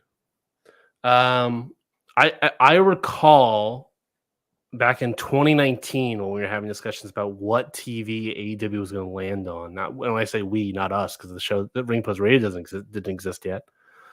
I recall that Showtime was a player. Obviously, Showtime still exists, but Showtime Sports doesn't exist anymore. That just got scooped up into CBS Sports. So I guess is the question of, does CBS have interest in wrestling? They have the PGA, they have football, college and professional. They have some soccer, some Formula E. Is that Formula One? I don't really know. They got WNBA. This is all the stuff that they currently have. Soccer, Big Three. Yeah, they have a lot of different things. Would they be interested in wrestling? I don't know. And like you said, other streamers. Amazon being out there is another streamer. Obviously, Max is also a streamer that exists that would be interested in it, probably if they stick with Warner Brothers. Yeah, I don't know. I think it's totally plausible. Hassan Albani writes, if AEW waits for the exclusive window to reach, then that's not good news for Warner Brothers Discovery. TK wouldn't do that if he hasn't got an option. Obviously, I don't think he's negotiated with anybody else until July or talked with anybody else. My only point here is I think looking out and looking for other ideas, and if you see more value and want to sell like a Ring of Honor or sell all these sort of things as sort of an overall package, obviously you can separate these sort of things, like what's happening with NFL, college sports, all these sort of stuff is getting shattered across various different deals, which might be smarter. And maybe that's what he wants to do is sell each show individually. If that's what Tony Khan wants to do, then yeah, he should get out of the exclusivity window and not package everything together a la carte. Not package everything together and rather put things a la carte and sell stuff individualized to everyone and everywhere. Because selling separately has worked for all these other sports properties. It's what's happening with the NBA currently, right? It's happening with college sports. If you want to watch the NFL next season, you're going to have to go to 6 or 7 different places if you want to watch every single game of the NFL or something like that. So it's certainly plausible. And maybe that is where more money exists. It worked for WWE, CW, USA, Netflix. Going a la carte is a move. And sticking with Warner Brothers right now with this exclusivity window means everything's on the table just for Warner Brothers. So maybe I think that's a better option, and maybe that's where more money is. If those rumors are true, that Tony Khan thinks AEW is worth more money than that, you got to break off from Warner Brothers and search the room.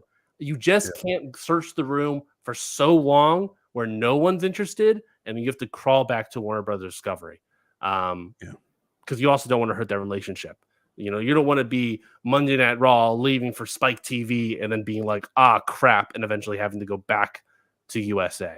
That would be real bad. I don't know. I think it's an interesting time. Certainly an interesting time for this company. And I guess we'll get more information about that as we move on. Go ahead. I'll say this one last thing when it comes to AEW. I think you're absolutely right. It's like if you go and then you have to come limping back, you're going to lose money. Also, if this money is in whatever, 120, 25, 30, 35, I don't think anyone's giving you more money than that. You don't think? Pro wrestling's such a very specific niche, and not a lot of networks are interested in it.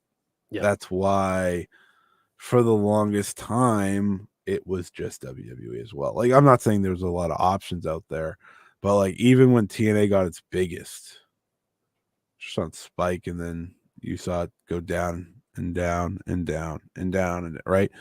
I don't know what the interest is out there. You do you do have to ask, but at the same time, I don't know how much better it's going to get. WBD knows what they have, and I think that is in part of why it makes sense for both sides. And I think in the end, it's going to be WBD. So it's all right, squeeze out as much money as you can, but don't lose money because you think your product is going to go somewhere else, which we do. I just don't see it happening. Yeah. Besides, then you're going to have to start rebranding titles, the TNT title, the TBS title. You have to rebrand. Don't get me started about AEW titles right now. Don't do it.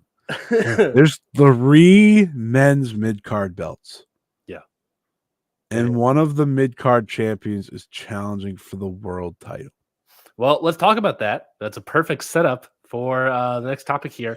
We don't talk about AEW television so much, but I was so excited following Dynamite this week, following the Gauntlet match that I thought was greater than anything on the pay-per-view. Forbidden Door is being set up, and the main event, or at least one of the main events being set up for Forbidden Door, is going to be Swerve Strickland defending his title specifically versus the AEW International Champion Will Ospreay. Now, I also wanted to bring this up because last week we had a conversation regarding the sidelining, the sidetracking of Will Ospreay and not putting him into the world title. And, at Wembley. They're doing it here in New York at Forbidden Door. What do you think? We had this whole conversation about sidetracking and all these sort of things. This is an exciting matchup to me, Swerve versus Ospreay. Wow, Will Ospreay in a world title match is exciting to Ryan. I know. But yes, that match is exciting itself. But the situation surrounding it is also very exciting. Sure. And the reason I kind of like it more than it being Wembley, because Wembley is such a distinct idea, that there is much more interesting implications with this match than the Wembley. Because when people talked Wembley, it was always Ospreay's winning that one. But it's not Wembley. It's a Forbidden Door. It's in New York. Who's winning that one? Do you just say Ospreay is hot or not sidetracking him? We're going to go with Will Ospreay as a dual champion, and he will maybe merge some belts. But we're going to go as a dual champion, and Will Ospreay is going to be our guy. And the company could light a match and get super hot all of a sudden because Will Ospreay is that kind of guy. Or does Swerve beat Will Ospreay, giving Ospreay his first loss, and then in the process, hopefully, ideally, make Swerve a bigger star than his title reign has kind of already been? What do you sort of think about this sort of title match being set up for Forbidden Door? I think there's no chance Will Ospreay wins. Really? Why is that? Because giving up the moment in Wembley to make him champion now makes zero logical booking sense to me. Part of the excitement of the idea of Ospreay and Wembley is that moment. And I understand people hate predictability in wrestling for some reason. People just hate it. They hate the idea of it. But if it makes sense, it's good. And if you were to give Ospreay the world title at Forbidden Door, it feels like you were just doing it to not be predictable. That is my opinion on it. I like the idea currently of doing this match because Ospreay cannot lose, right? That is half the story. Ospreay is unbeatable right now in AEW. I like the idea of right before Wembley, the show before Wembley, he fails. He fails, whether it's because of the Don Callis and crew, which I think is probably likely. It's also a big win for Swerve as world champion that benefits him. Yep. You also can go tell a different story for Swerve at Wembley, likely in the main event, that is well built over the past year. Shouts out to the Hangman. And you give Ospreay a heated story against probably someone from Don Callis' side of things that the Wembley crowd will go crazy over. Plus a story going into the Owen. Yes. And that way you can build up over the next year him getting back to the world title. At next year's Wembley, right? Yes. So, you and me talked about in depth last week. Is it bad to sidetrack him? Swerve, no pun intended, you put him in a world title match immediately after that conversation we had, and that maybe tells a different story rather than putting him in this year's Wembley world title match, which I don't know if it felt as natural. It just felt like, duh, you know, it's like, if the idea is to run Wembley again, and this is part of the problem. I don't know if they're running Wembley next year. They could move all in as far as I'm concerned. You never know. Sure. That's totally plausible. Very possible. Like, you know, you could move it to another stadium. If Wembley's not, if Ospreay is not having, if Ospreay versus Swerve is not happening at Wembley this year, it makes me feel like next year is also in England, you know? For sure. That's kind of how I feel. If it's not, then exactly. What are we doing? But I think also, maybe this is me being crazy, a year-long build of Ospreay getting back to that title could make that a bigger event overall. He's only been in AEW for what, 3-4 months now, like signed. I know he's been part of AEW, but signed. You're still building him up to be your top guy. Mm-hmm. Like, I understand the reactions in the building are amazing for him, but there's the part of getting him there in terms of a ratings draw and all these other things, right? Which you and me have talked about. Certify him as an actual money star before, right? So you want to put him through feuds. You put him with the Danielson one, that was great. I think there's more story to tell there. You have the Don Callis thing hanging over him. There's a lot of story to tell there. You can get him there, but this world title match is like the exact thing that kind of perfectly ruined our entire debate last week in a good way. Because it's like they're giving it to him. Yeah. No matter what, they are not sidetracking him from a world title match. Yes. It's not where we thought, but it's kind of perfect for the Ospreay character because he can't lose, right? He keeps winning. He's won 2 of these gauntlet things now. Why should you not believe him yet? And it could benefit Swerve as well, which I think is very important here. I don't want to overlook that part of this.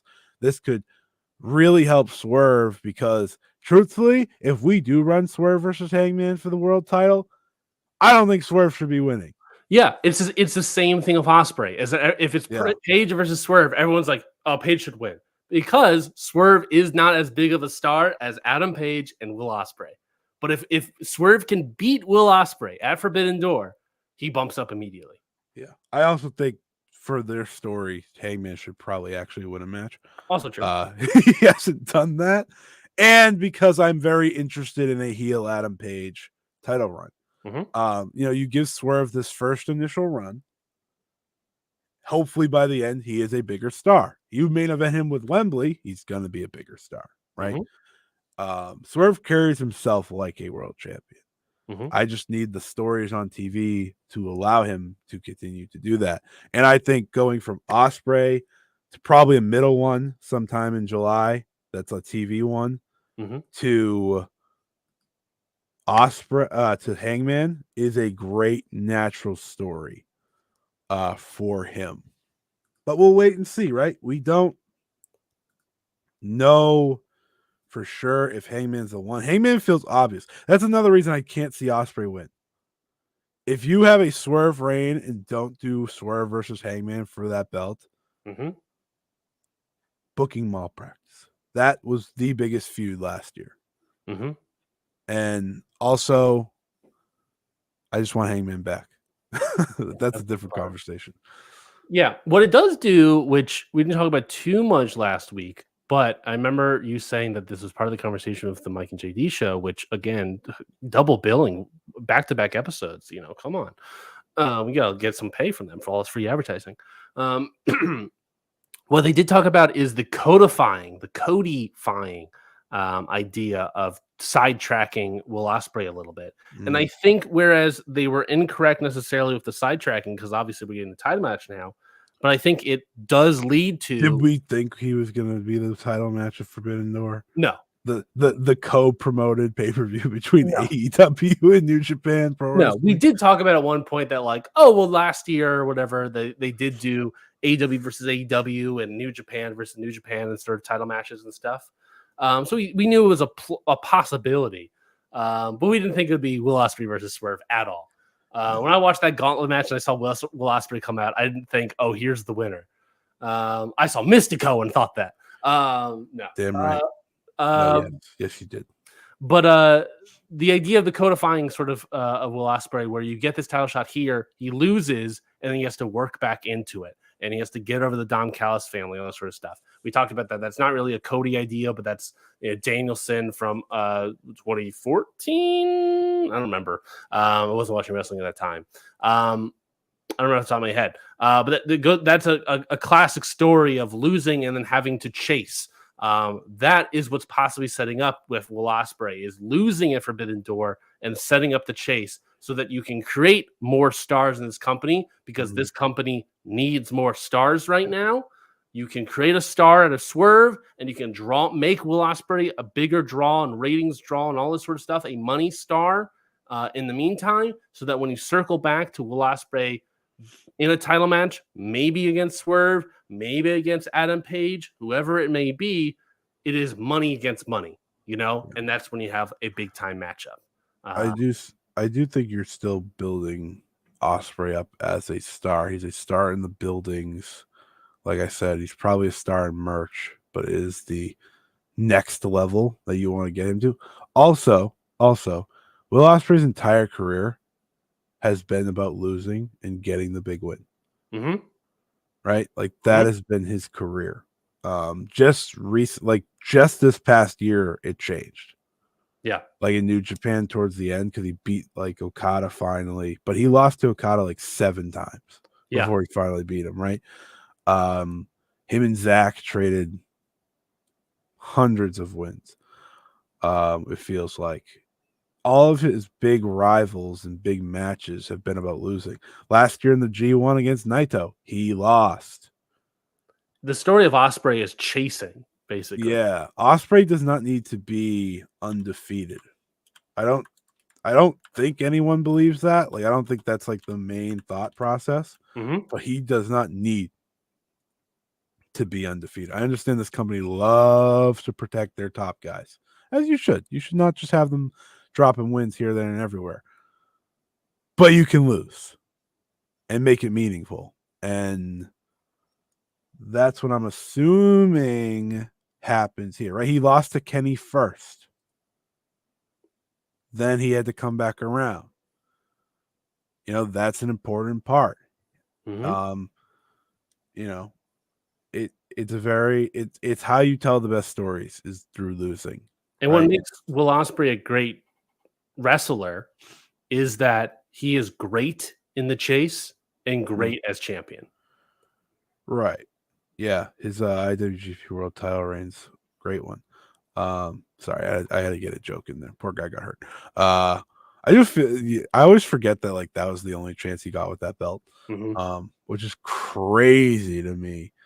But yeah, you look through his history. There's a lot of chasing. There's a lot of losing and overcoming in the end. And I do think that's going to be something that they play to starting at Forbidden Door. Or they should play to. I don't know if they play to it. You could just, again, I don't want them to do the swerve just to do the swerve of, oh, you all thought he was going to win it all in. Actually, he's going to win the belt now. I don't like that. It's less interesting if Will Ospreay wins now. Yeah. It'd be great to light a match and all those sort of ideas, but there's so much more stuff that's plausible of Swerve. You could have just had him win the Owen and win the belt at all in if that's what you're going to do. Yep. So, which would have worked for his story, winning the big tournament and getting a big title shot. But look at that. We're setting up some long potential. Well, obviously Forbidden Door would be the thing there, but setting up some long-term storytelling in AEW, because right now we're saying this idea of he loses here and then he probably gets to the finals, let's say against Adam Page, loses in the finals against Adam Page joining the Don Callis family. Ooh, that would work perfectly, wouldn't it? Because of that sort of dynamic. Then it's whatever that is, Adam Page versus Swerve at Wembley, and let's say Takeshita again versus Ospreay at Wembley for the international title. That feels like the natural way to go for me. I agree. I know it's a rematch. But it feels like, and you have Takeshita win. Agreed. Also agreed. Ospreay losing thrice in 1 year. I Word. know. I know. And Adam Page is what we're pitching. But what we're then pitching is next year winning the Owen and then I could see them Wembley. not put him in the Owen this year because I'm assuming it starts in the build to Forbidden Door. Because it ends July 10th, 11th, something like that. I believe they've said that there are going to be some Forbidden Door matches that are Owen matches. Okay. Yeah. So I could see him not be in the tournament because of that, but it works if he is. You know, there's a lot of ways to go, and him losing is a big part of it. Him losing at Wembley to come back around next year and win at Wembley, it can work a lot. It can work very well. This is pro wrestling storytelling. And before anyone says AEW doesn't tell stories, no, they tell too many things at once. Way too much at once that you kind of just get lost. And sometimes not fluid enough of those stories. No, Dave said this week Bandito or something supposed to be back, and I was like, "Excuse me, Bandito? Where is he? Where is he?" But yeah, this is a great story potential. I won't say great story yet because I don't know if this is where they're going. Yeah, I am intrigued. We ultimately pitched a year-plus storyline with Will Ospreay ultimately becoming champion at Wembley next year. Yeah, I mean, here's the thing. Will Ospreay's going to be world champion. It's just a matter of when does Tony Khan want to pull that trigger. And I could see him wanting to do it soon. I could see him not wanting to do it soon. You know, no matter how you feel about Will Ospreay, he is over in the AEW audience. He just needs to get to that highest level because, again, he is probably the guy that they go with to be their top star for the next however many years. I would guess it's him and Hangman and Swerve and right, because you have to replace the Danielson Moxley Omega crew. Yeah, you know how I know I could say that because Kenny misses a lot of time these days. Danielson's doing whatever the hell he's doing at the end of this year. Yeah. Moxley may never go away. I'm not gonna lie about that one, but you still gotta have help, you know. But he's on the latter half of his career for sure. Is he though? Good point. Doesn't he love Terry Funk or something? Yeah. You never know. He seems like the type of guy that could wrestle till 70 and not mind at all. John Moxley's also 38. He's not even hit 40 yet. Yes, he's got plenty of time. He's got another. He has the way his style is. He has a lot of great wrestling matches still.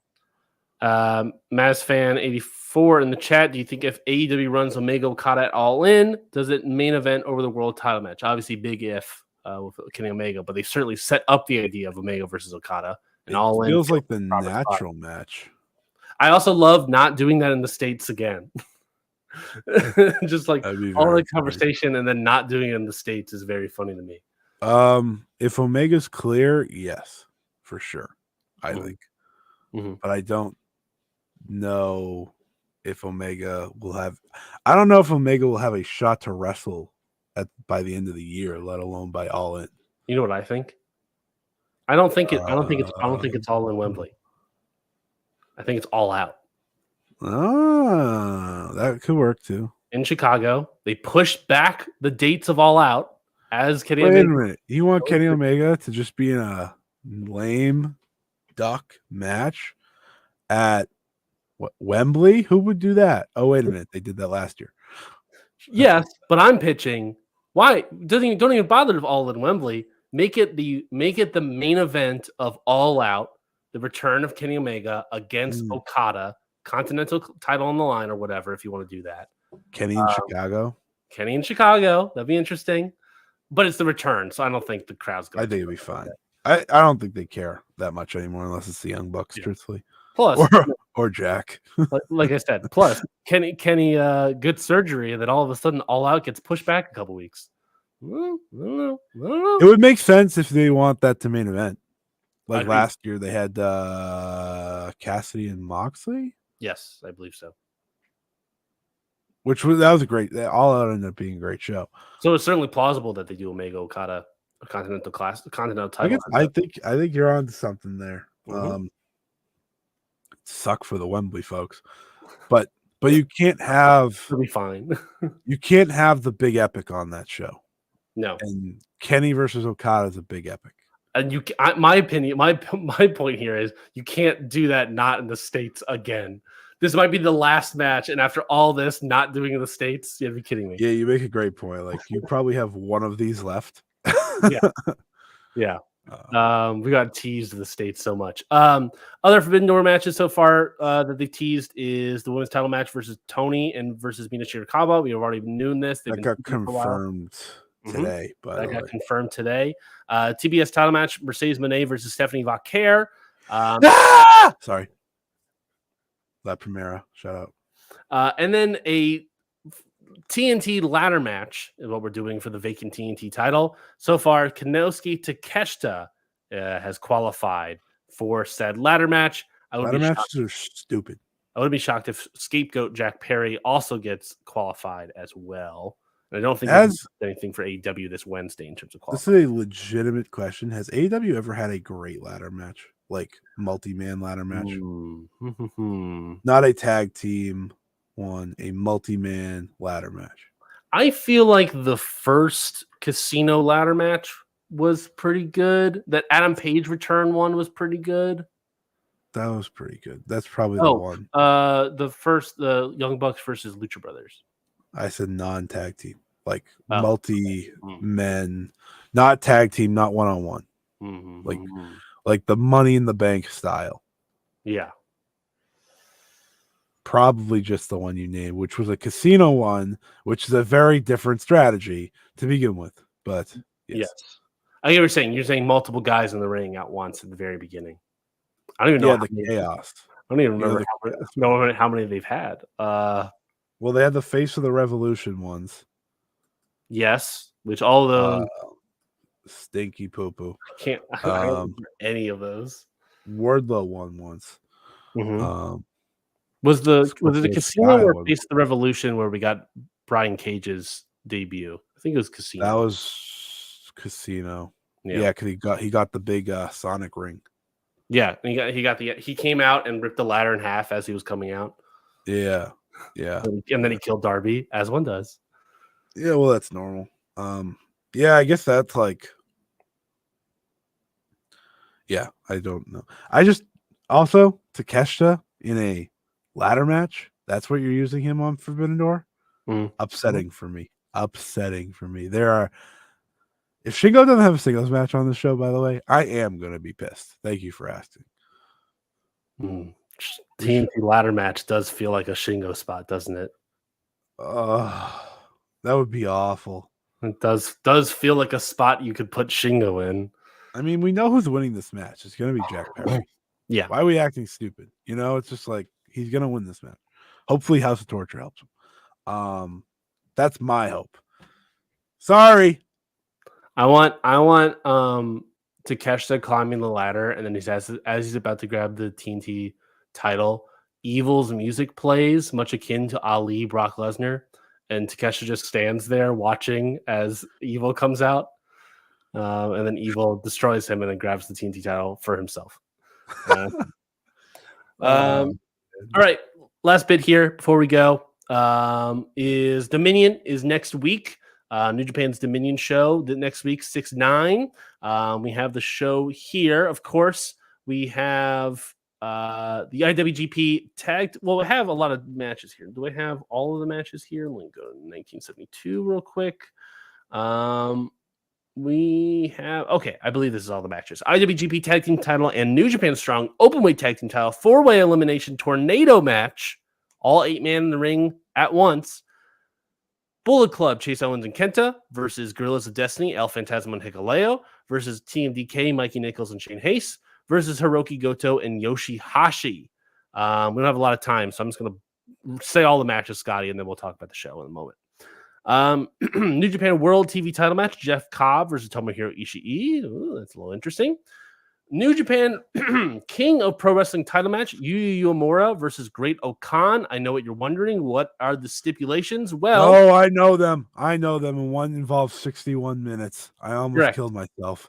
The rules are being voted on currently, but the rule options are a 61 time limit 2 out of 3 falls match, or what Yuya Uemura is calling a storm catch rules match with 15-minute time limit, 2 rope breaks. You can only leave the ring twice, and if you do any of those things for a third time, you get a DQ. Basically a pure rules match. So 2 out of 3 falls, 61 minute time limit, or it's basically a pure rules storm catch rules match is what the KOPW title is going to be. I much rather take the storm catch rules here and not think about a 61 time limit. This show is happening right before we record. Correct. So I don't know if we're even going to be talking about it next week, but I guess we'll see. We'll talk about whatever Moxley gets set up. Yes, never openweight title match: Shingo Takagi versus Hanare. That should be really good. This show's killing me, man. This is so uninteresting. This is Dominion. I agree. I've only said title matches. Is that something that done anything for you? I mean, I don't watch the pre-match tags bullshit. So like, I get you. IWGP World Heavyweight Title match, and now made official lumberjack match: Evil versus John Moxley. It's time, motherfuckers. Yes. Ignore the never. They were showing a graphic of Evil holding the IWGP. Well, hold on. We only have it with the Yorosuji. It's time, folks. It's time. And who's gonna help them? Oh my god. No. Imagine. Can you imagine they flew him in for came that? out? If he blasted through the arena with the bus. I clicked the wrong one, but that one's funny. We'll get to that in a moment, I guess. We didn't talk about that yet. Yeah, that's a match. That's a match. Does John Moxley do? They've also teased the idea as though he doesn't have any friends or whatever. This idea of who comes out to save Moxley, I guess, is the storylines being. John, it's just gonna be Shota. It's always Shota. Yeah, I think I was gonna say Shota. I was gonna say LIJ was a certain plausibility. Sure, maybe Shota. And that's how we get like Naito versus Mox or something again. Shota, Eddie Kingston's knee, and Claudio Castagnoli announcing he's in the G1. Now we're talking, baby. He comes out, says, "I'm in the G1," and then uppercuts Yujiro. Yeah, you see it. While he's holding Eddie Kingston's knee. Yeah, no, he's using Eddie Kingston's leg. He's doing the freaking what's the gimmick where he spins around? What's that gimmick? The spin? Claudio. What is it? It's just called the giant swing. Is that what it's called? It's a swing, yeah. Not really a swing, just more of a spin, but whatever. But he's doing that against Yujiro, and whenever his face is on camera, he says, "I'm in the G1." Hold. I don't mean to be that guy, but if he does that to Yujiro will not have legs left. He doesn't have legs now. No, I know, but you're like gonna kill the guy. Leave Big Huge alone. All right. Also, Big Huge ain't taking that bump. It's not really kidding me? It's not really a bump, to be fair. It is a thing where he has to move. Well, got me there. And of course, that's the semi-main event. Lumberjack match, IWGP World Heavyweight Title match. John Moxley versus Evil. I think Moxley's retaining. And then the main event, Best Super Juniors final match. We don't know it yet because tomorrow is going to be the semifinals. And the semifinals are, as stated, El Desperado versus Doki. And TJP versus Taiji Shimori. Oof. You remember when we previewed this? I said, well, I'm not excited for Taiji Shimori in the year 2024. Mm-hmm. Like Hiromu's in here. And especially when they announced it's going to be the main event, it felt like, oh, you got to do Desperado and Hiromu, right? You just gotta. So they're doing Desperado versus TJP or Ishimori. Yeah. No offense to Doki, but El Desperado is more popular than all these three combined by a lot. So he has to be in the main event. I mean, I agree. And also, he's been the reality is the he's main been event the of main event Dominion. all tour too. By the way, so like The reality is the main event could be TJPW or TJPW. I do that every fucking time. TJP versus Doki. That could be the main event of Dominion. no. It can be. The Punnett Square of this is the worst one is Doki versus Ishimori, I think. Yes. Ishimori's the worst. Come on.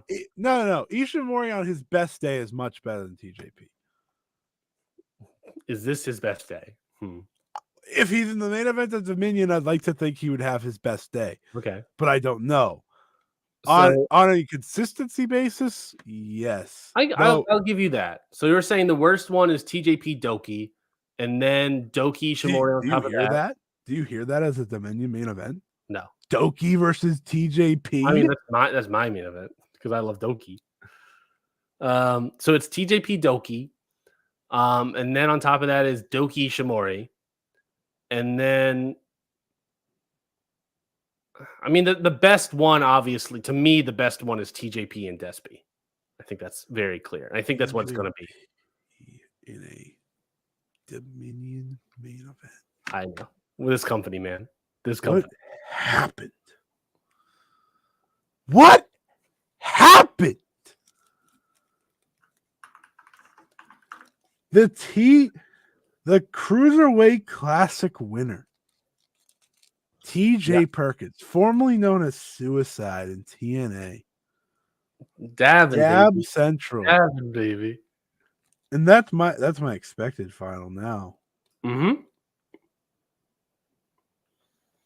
Desperado has to win no matter what. I don't care who he's facing. I do not care. He has to win this. Ishimori obviously got 14 points here. Doki 12. What are the odds that would have been Francisco Akira against Despy instead of Doki in that spot? Probably high. Is Francisco Akira versus TJP more or less interesting? Than what? I don't know. Despy versus Ishimori? In the Dominion main event? No. Yeah. You got to remember, the Dominion main event part is like the difficult part. They could not come close to carrying the Dominion main event. Yeah. Oh, we're in a weird spot here, aren't we? Weird spot. Not a great main event. TJP versus Despy is what I'm expecting. I think it would be a great match, to be fair. I do. The stakes, the main event of Dominion, the drama, the ass wang. Probably Despy getting his first win. Oh my God. It's going to be the ass wang versus Despy, isn't it? Oh, see, I was right about Ishimori. Never mind. I was right. We didn't take the ass wang in the back. It's probably the ass wang versus Despy. I just killed Ryan. Ryan just realized that the feed was coming. God, would you rather take ass swing TJP or Blackheart Leo Rush? Think about that one for a minute. I don't think I've watched Blackheart Leo Rush. I've only seen clips of it online, and I've never been less interested in the guy. I don't know if he wrestles normal and then just does those things, you know? Because if he wrestles normal, I almost always prefer Leo Rush over TJP in any way, shape, or form. You know, I just prefer. But if he's doing all gimmick, so okay, hold on before we end this. The tier list here, right? Okay, yeah. Of supernatural junior heavyweights in the year 2024. I'm going to let you this is your fuck, marry, kill. You bitch. You beat me to the bit. You beat me to the bit. Continue. I did. TJP as the ass wang. 1. Blackheart Leo Rush. 2. And the new octopus. Yep, that was my third. Where if you touch his goo or whatever he spews, you are in big trouble, mister. Yeah. So what happens if I touch Jonathan Gresham's goo? Oh, What happens? It caused the referee to also have black goo. yeah, Is that it? I'm trying to yeah, remember yeah. The referee also suffered. from black goo, but the referee didn't die or anything, right? It's just I also I get don't black know. goo. I don't know. I haven't heard from the ref.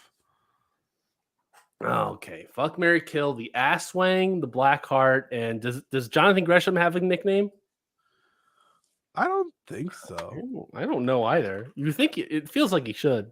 I don't watch enough TNA to know. But the first time I saw it, I didn't like it. I mean, let's just say the octopus. Yeah, he's just Jonathan Gresham. He's terrifying looking. The mask is pretty cool. The black ink, the mysterious. It's not goo. It's ink because he's an octopus. Duh.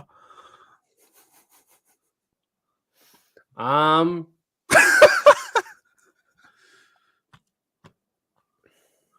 think I'm fucking the black heart.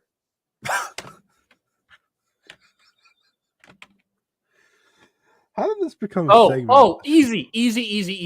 Marrying the ass wang. Easy. The ass wang is all about loyalty. That you try that down. Marrying. Okay. You don't want that if it's just a single fuck. So you're killing the octopus. Yeah, because you don't want to die. Look, I have enough sickness and illness in my life. I don't need black goo excreting from my mouth. Ink. It's whatever. ink. Goo. He's an octopus. I don't know. I'm not doing that. I'm not doing it. I'm not doing that. Yeah, I'm marrying the ass wang. I'm killing the octopus, and I'm fucking the black heart. I'm gonna go through the door for that black heart. You know what I'm saying? I guess GCW has doors. Anyways, that's Dominion.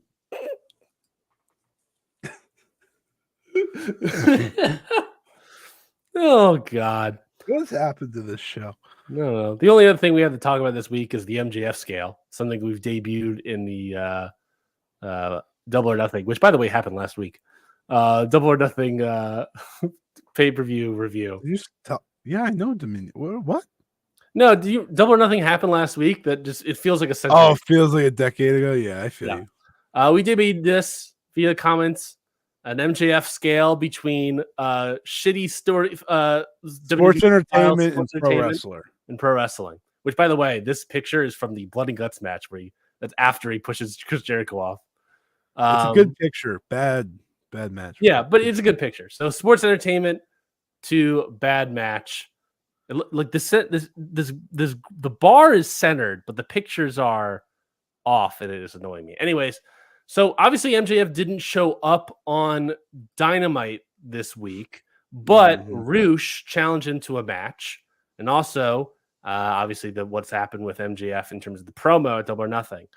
I set MJF currently at dead center 5.5, but I think we both have to give our thoughts on what MJF has he become more wrestler or has he become more sports entertainment? I'll give 0.5 points to each of us. And then he'll 0.5 points. I'll just do 1 point.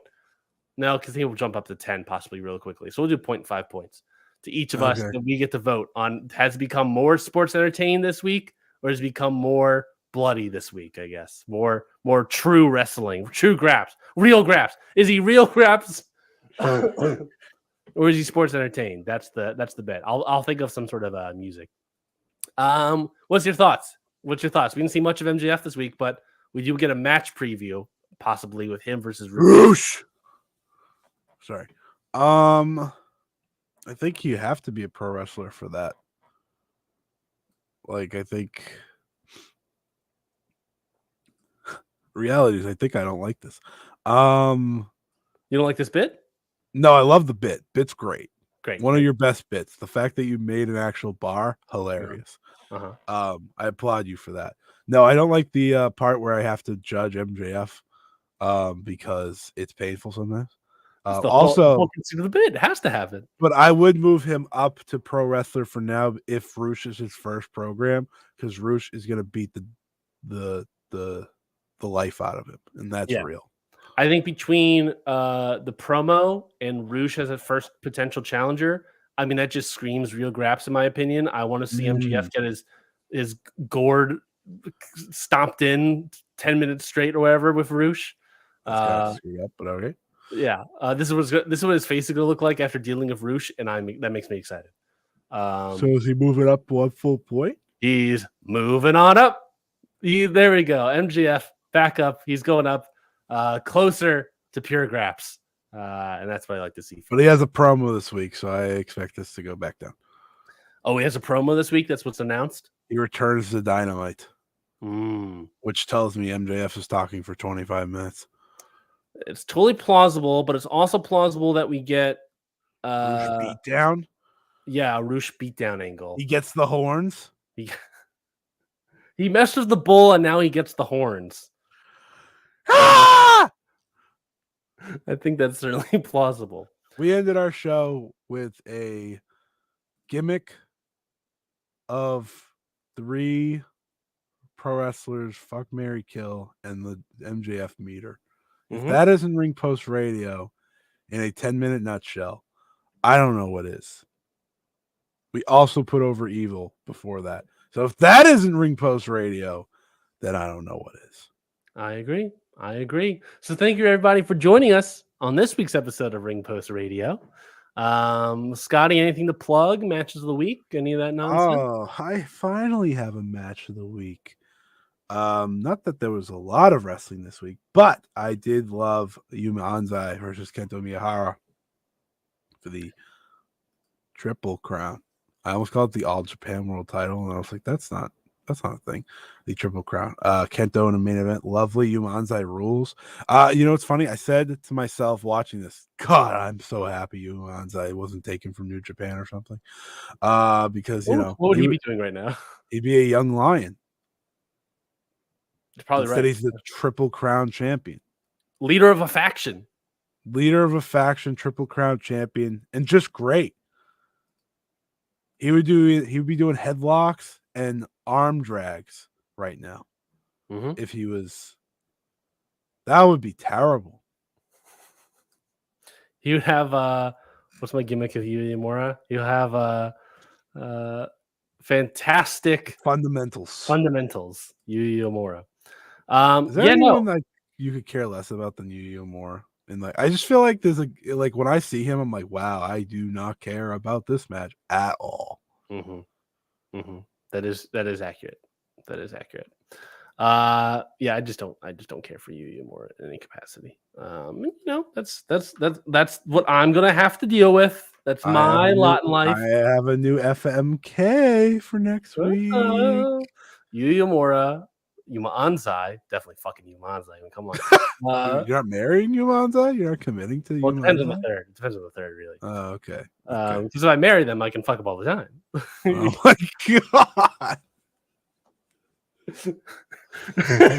god. Follow me on Twitter at Ryan and Scotty. Follow Scotty at Scott E Wrestling. Follow the whole network at Countout Pod. If you want to listen to great audio, that's where Countout Network is there for you. I fucked that up. Faces and Fields put out a new episode with John Gray. It was a very emotional interview. John Gray being a referee in the southern area, does a lot of deathmatch stuff, but also good friends with late referee SPO. It was a very emotional interview. I thought it was a fantastic interview, captivating interview over on Faces and Fields. If you want more All Japan conversation, Jumping Knee Pod was a new show for the network that just came out. They talked about the Champion Carnival finals between Kento Miyahara and Jun Saito, I believe, on the top of my head. So if you want more of that stuff, Jumping Knee. And I know they are currently working on a second episode that's coming out shortly. So stay tuned for that. Make sure you subscribe to that. If you subscribe to the Countout Network podcast feed, you're going to get everything. So make sure you do that. And obviously Stardom Road, they put out an episode this week, if I'm not mistaken. Hey, yeah, that's me.